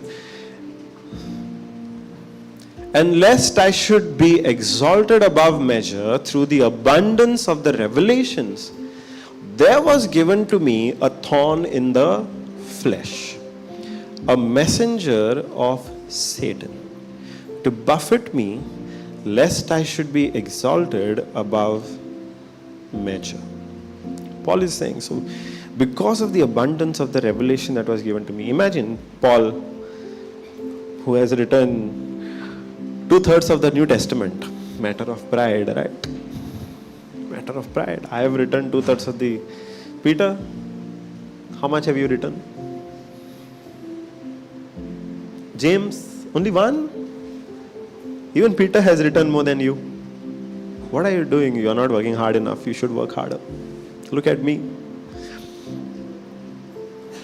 That's how it is portrayed by the world. And Paul says, because of this abundance of revelation, there was given to me a thorn in the flesh. Now when you hear thorn in the flesh means what? The body. It sounds like the body, right? A thorn in the flesh. And when we think of flesh, immediately the mind goes to sickness. Or that's how the world has taught this. Paul was given a thorn in the flesh, a sickness. But in the very next thing, Paul says, a messenger of God. I was given a thorn in the flesh, a messenger of God to buffet me, lest Satan? What are you all saying? Why are you all doing Satan? Don't do Satan, do God. Praise Jesus. What does the scripture say? A messenger of, not God. A messenger. Very clearly Paul says a messenger of Satan. Now, we who know the nature of God, God does not use the weapons of the kingdom of darkness to further his agenda, to further his purpose, to fulfill his will. He does not use the tools of the kingdom of darkness. Here Paul is very clearly saying, I have been given a messenger of Satan, a thorn in the flesh, to buffet me lest I should be exalted above measure. But the world has taught this, that Paul was given a sickness so that he does not become too boastful, he does not become too proud because of the abundance of revelations that God had given him. Easy to get pride, right? So God gave him a sickness so that he remains humble. He keeps his feet on the ground and does not fly too much. Because in the next verse, Paul says, for this thing I sought the Lord 3 times, that it might depart from me. That this thorn in the flesh that this messenger of Satan might depart from me. But Lord said unto me, my grace is sufficient for you, for my strength is made perfect in weakness. Most gladly, therefore, will I rather glory in my infirmity. Now when you read that word, what comes to your mind? Infirmity? Sickness. Most gladly, therefore, will I rather glory in my infirmity, that the power of Christ may rest upon me. You know how the world has taught this? Paul was getting too proud because God was going on giving him revelations, and he was going to all these different places. So God, to keep him humble, gave him a sickness. And Paul prayed to God, not once, not twice, 3 times, Lord, take this away from me.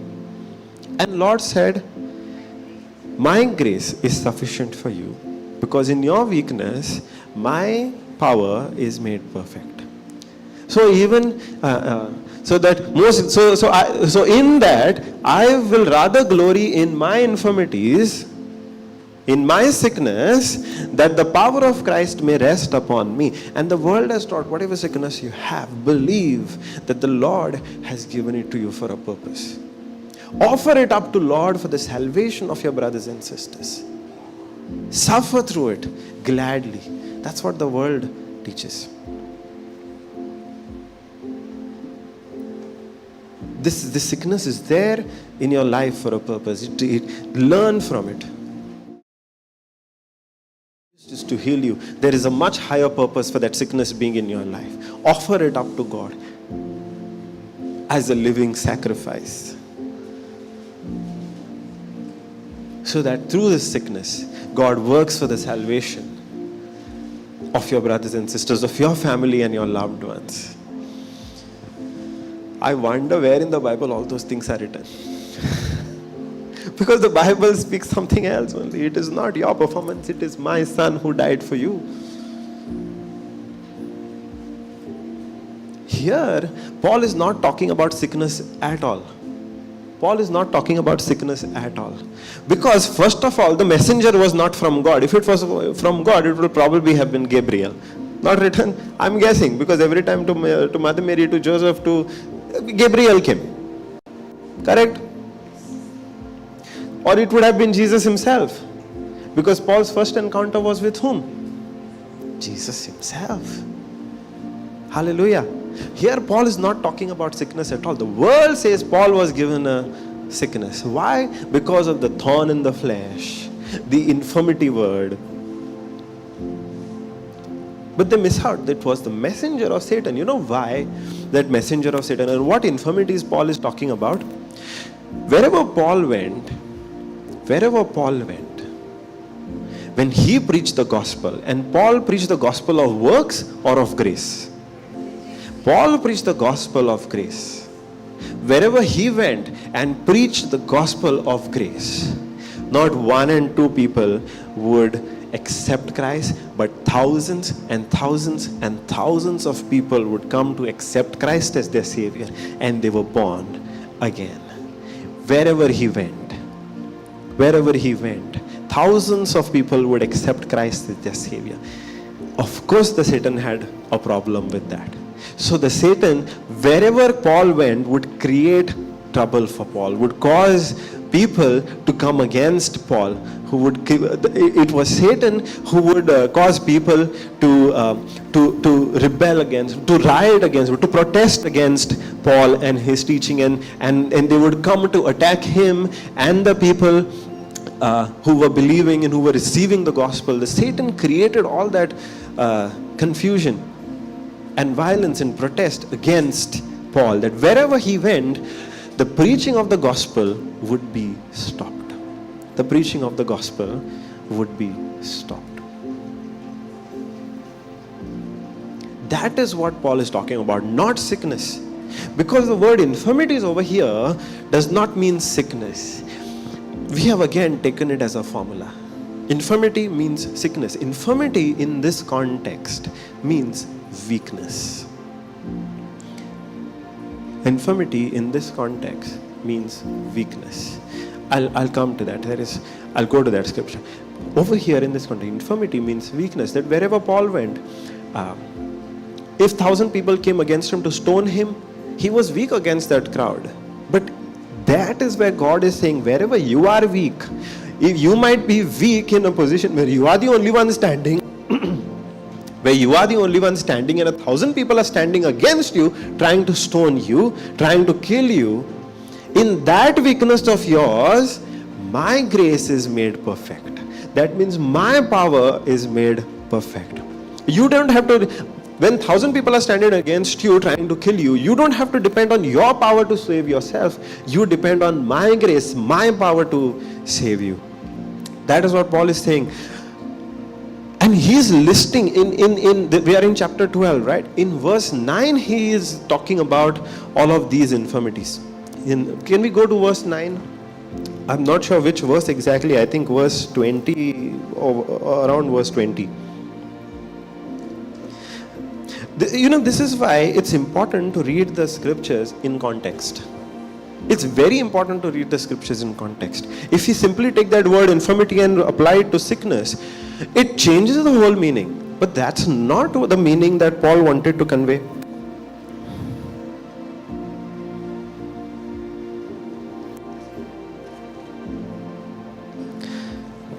Can you find which scripture talks where Paul starts listing all of the things that was coming against him? The stonings, the shipwrecks.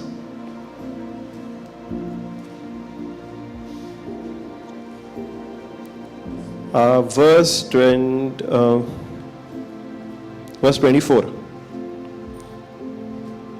Verse 23.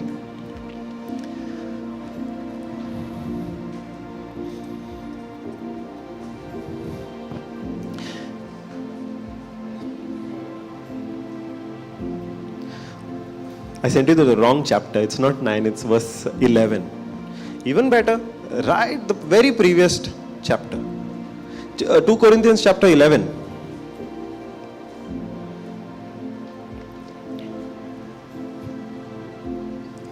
Verse 23.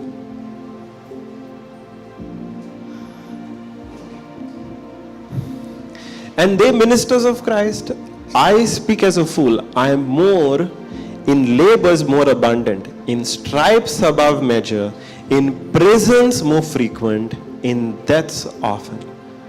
Of the Jews, 5 times I received 40 stripes save 1, that means 39.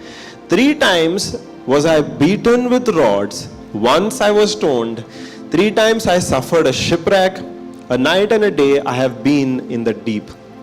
In journeyings often, in perils of waters, in perils of robbers, in perils of mine own countrymen, in perils by the heathen, in perils in the city and in the wilderness, in the sea and among false brethren, in weariness and painfulness, in watchings often, in hunger and thirst, in fastings, in cold and nakedness. Beside those things that are without, that which comes upon me daily, the care of all the churches. Who is weak, and I am not weak? Who is offended, and I burn not? But if I glory, I will glory of the things which concern mine infirmities. Here, do you think Paul is listing his infirmities?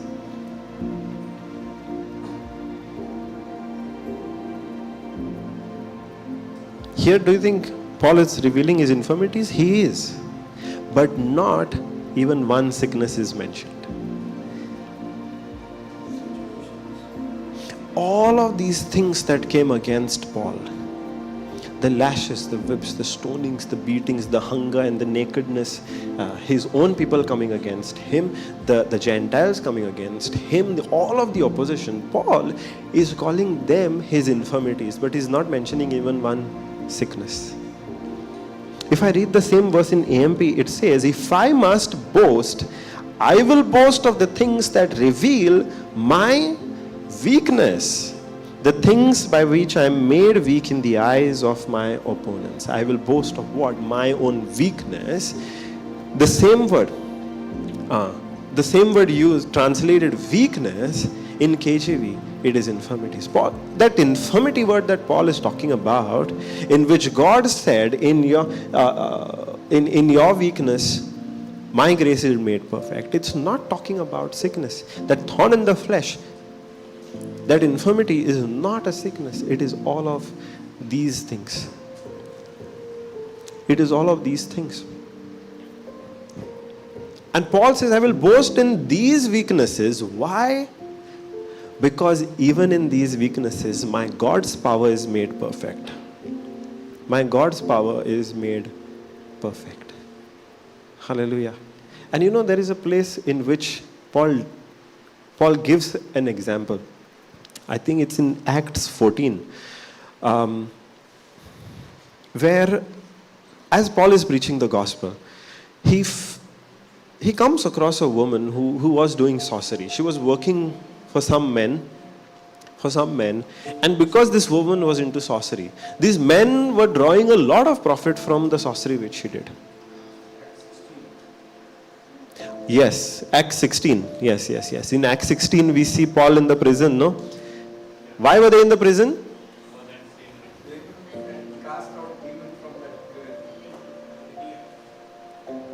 Praise Jesus. So they cast this that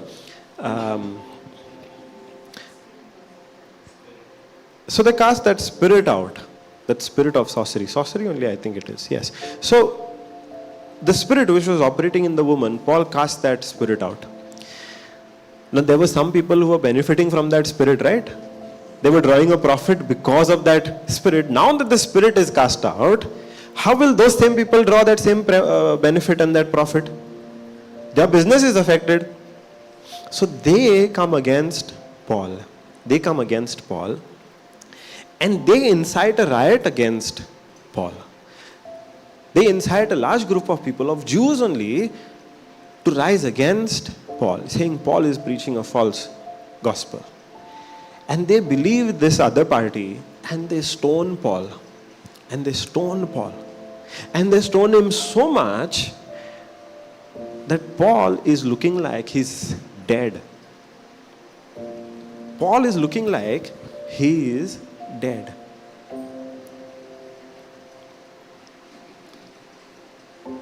Paul is looking like he's dead. They stone him so much. Now, simply if you see a healthy person with a few wounds, you're not going to assume that he's dead, right?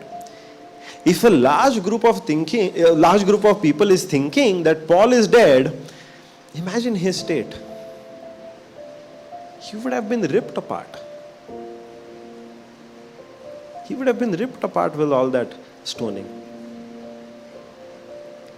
Even when a person has met with an accident, even his face is disfigured, hand is broken, we can still make out whether that person is breathing or not, right? We can still make out whether that person is breathing or not. We are simply not going to assume that that person is dead. No, recognizing the person is one thing, but you still can make out whether that person is alive or dead. Correct? Here, that group of people who stoned Paul, they are thinking that Paul is dead. So they drag him, after stoning him, they are thinking he is dead, and they drag him out of the city and dump him outside the city. Imagine what state he would have had to be in for that group of people, everybody, to just assume that Paul is dead, to drag him outside the city and dump him. But you know what happens next? Paul gets up.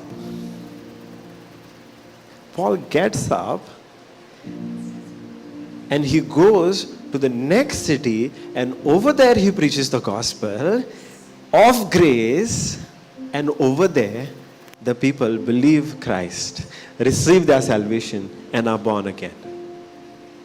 Not in 10 days, not in 1 month, the very next day. Hallelujah. That is what Paul is talking about. Where one group has stoned him,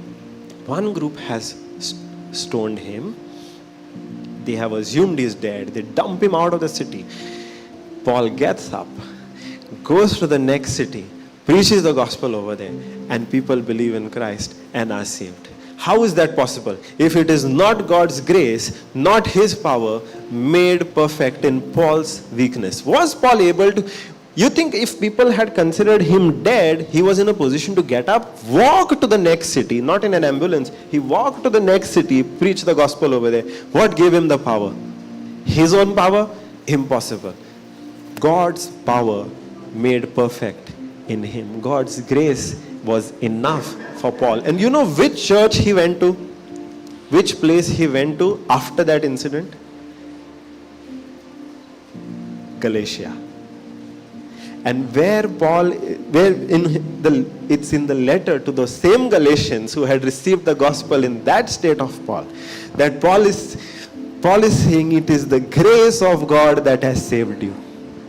Praise Jesus. That is God's grace. Hallelujah. Thank you, Jesus. Thank you, Jesus. It wasn't about Paul's sickness. It wasn't about Paul's sickness. But when we think that infirmity of Paul was some sickness, that's that unbelief that puts a block between us and God. Hallelujah. Praise Jesus. Thank you, Jesus. Even in our life, we might be weak in many areas. We might be weak in many areas. Yet, even in our weakness, God's power is made manifest. God is saying, my grace is sufficient for you, even in your weakness. Hallelujah. In our life, in our weaknesses, how that grace is made manifest, how that power is made perfect. In our life, in our weaknesses, you know how God's power is made perfect?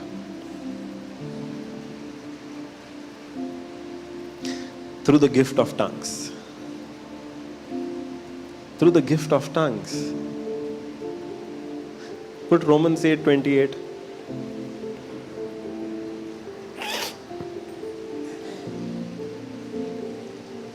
Eight 26.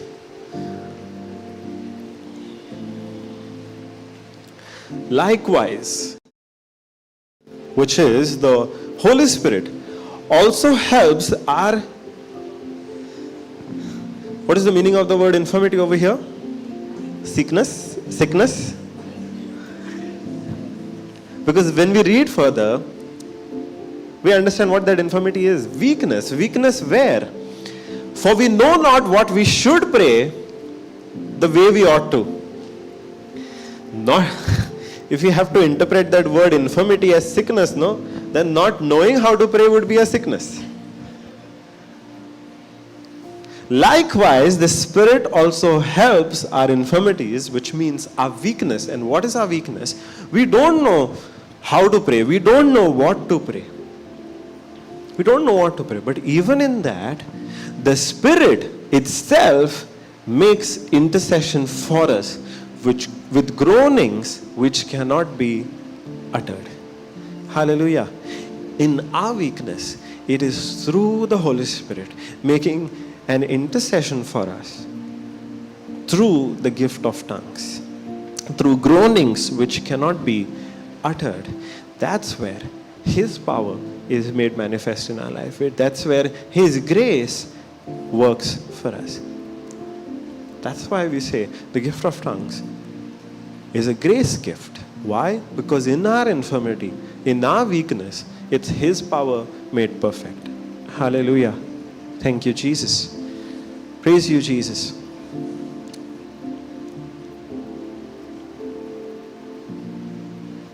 Grace is available. This grace is available to everybody. It is those who place that faith in Jesus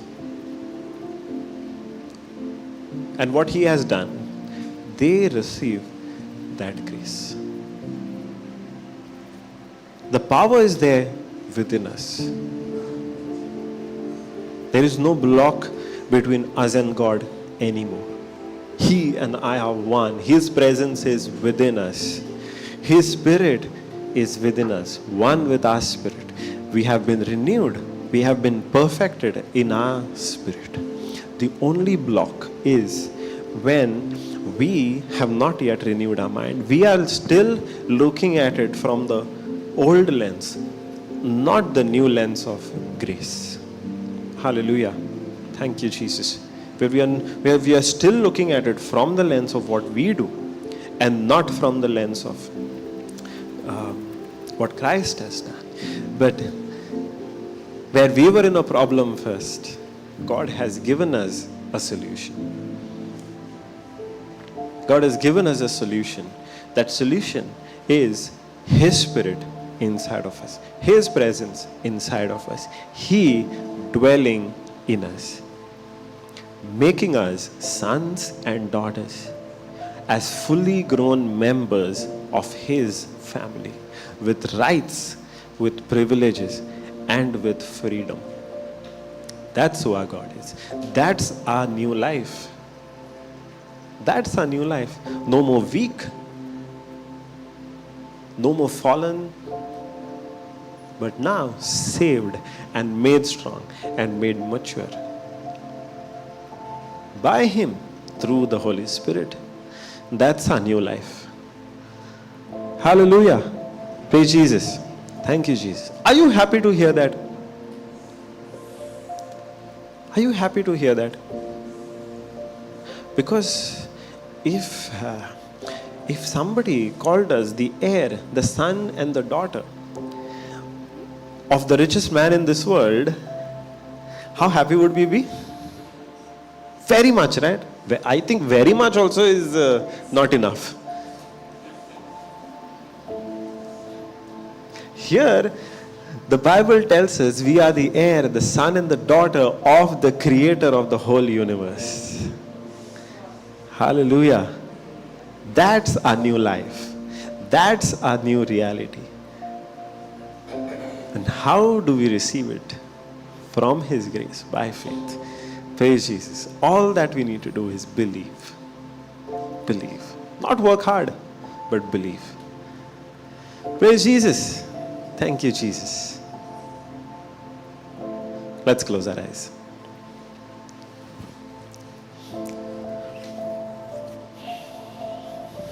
Heavenly Father, what a beautiful life You have given us, Father.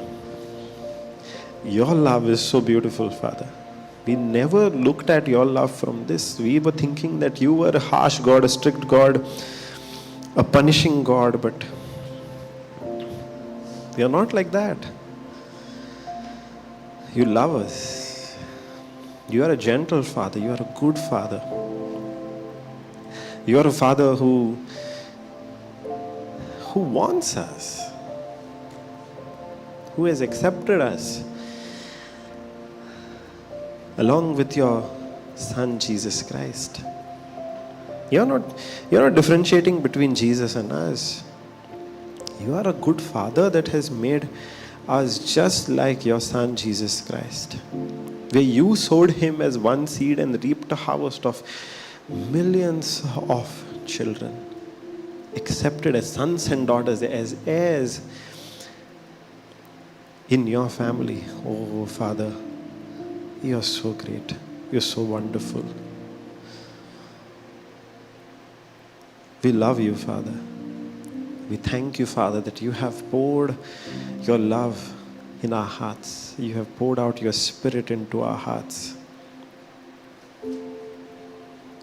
Thank You, Father, for Your goodness, where You came down and made Your dwelling in us. Knowing that we are weak, but You didn't leave us to be weak, but You empowered us with Your very presence inside of us. Oh, great Father, I thank You. I thank You, Father, for this unity with You, for this empowerment in You, for this anointing. Help us, Father, to every day live with this knowledge. Help us, Father, to every day recognize that we are not weak. We are not outsiders. We are not outcasts, but rather we are sons and daughters in the heavenly kingdom, living a new life just as Jesus lived, of power and freedom, of compassion, of love, of gentleness, of kindness, of self-control. For just as Jesus is, so are we in this world, not later, not after we die, but right now, right here in this world. Father, I thank you. Thank you, Father, for the newness of this life. Thank you for making us yours. Thank you for taking us out of slavery, for buying us out of that slavery with the blood of your Son, Jesus Christ, and accepting us into your family, for taking us from that slavery and translating us, for bringing us into your freedom. Oh, loving Father, I thank you. Thank you, Father. I praise you, Father. I praise you, Father. I thank you, Father. I praise you, Father. Help us, Father, today to see the goodness, the fullness of you in our spirit, and to draw from that spirit as we look at what you have done for us, not what we have to do. Help us, Father. Right now, Father, we look at that healing in our spirit. We look at that healing in our spirit, Father, and we thank you for healing us. That healing is mine, Father. Receive it right now. There is healing in you. Receive it and say, thank you, Father, for healing me. Thank you, Father, for healing me. You had pain in your shoulder as you were sitting. Move that shoulder. The pain is gone.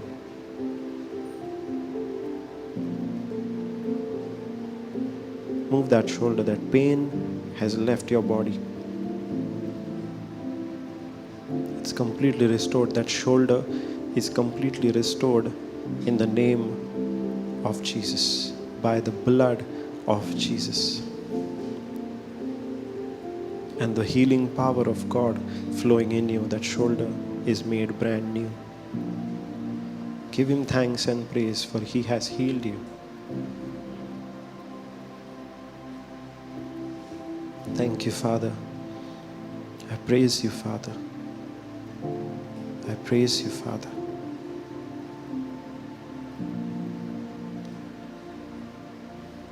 I praise you, Father. As you were sitting, you were experiencing an itch on your shoulder. It is gone, completely healed. That itch is gone, once and for all. Cast out, completely cleansed. Thank you, Father. I praise you, Father, for this healing in our spirit, flowing out to our bodies as we see what you have done, Father. Thank you, Father. I praise you, Father. I praise you, Father. I thank you, Father.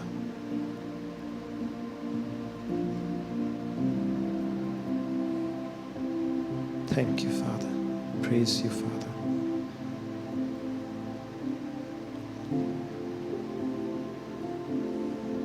Thank you, Father.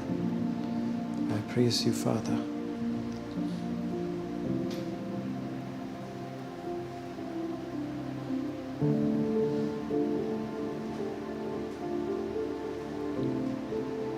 I thank you, Father. I praise you, Father. There is peace in your life now. All these days, there was a burden which right now you are experiencing, you're not feeling anymore. And that is replaced by the peace that comes from God. Total peace. Total peace. You're feeling peaceful because the Lord has lifted that burden off your shoulders.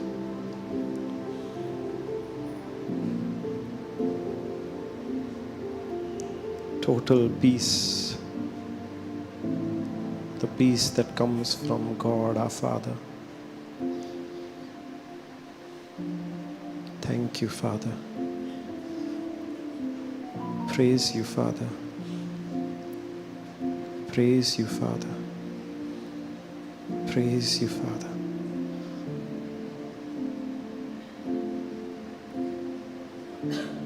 The Lord is speaking to you.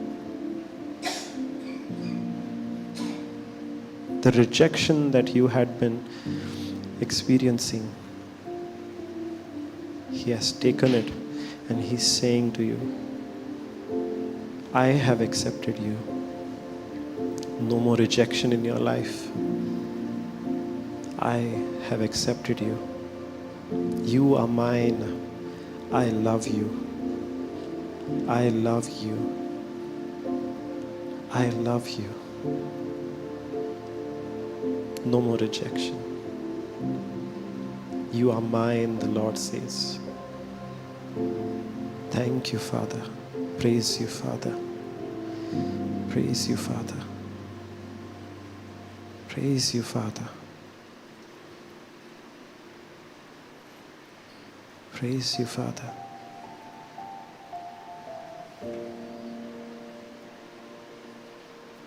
Praise you, Father. Praise you, Father. Thank you, Father.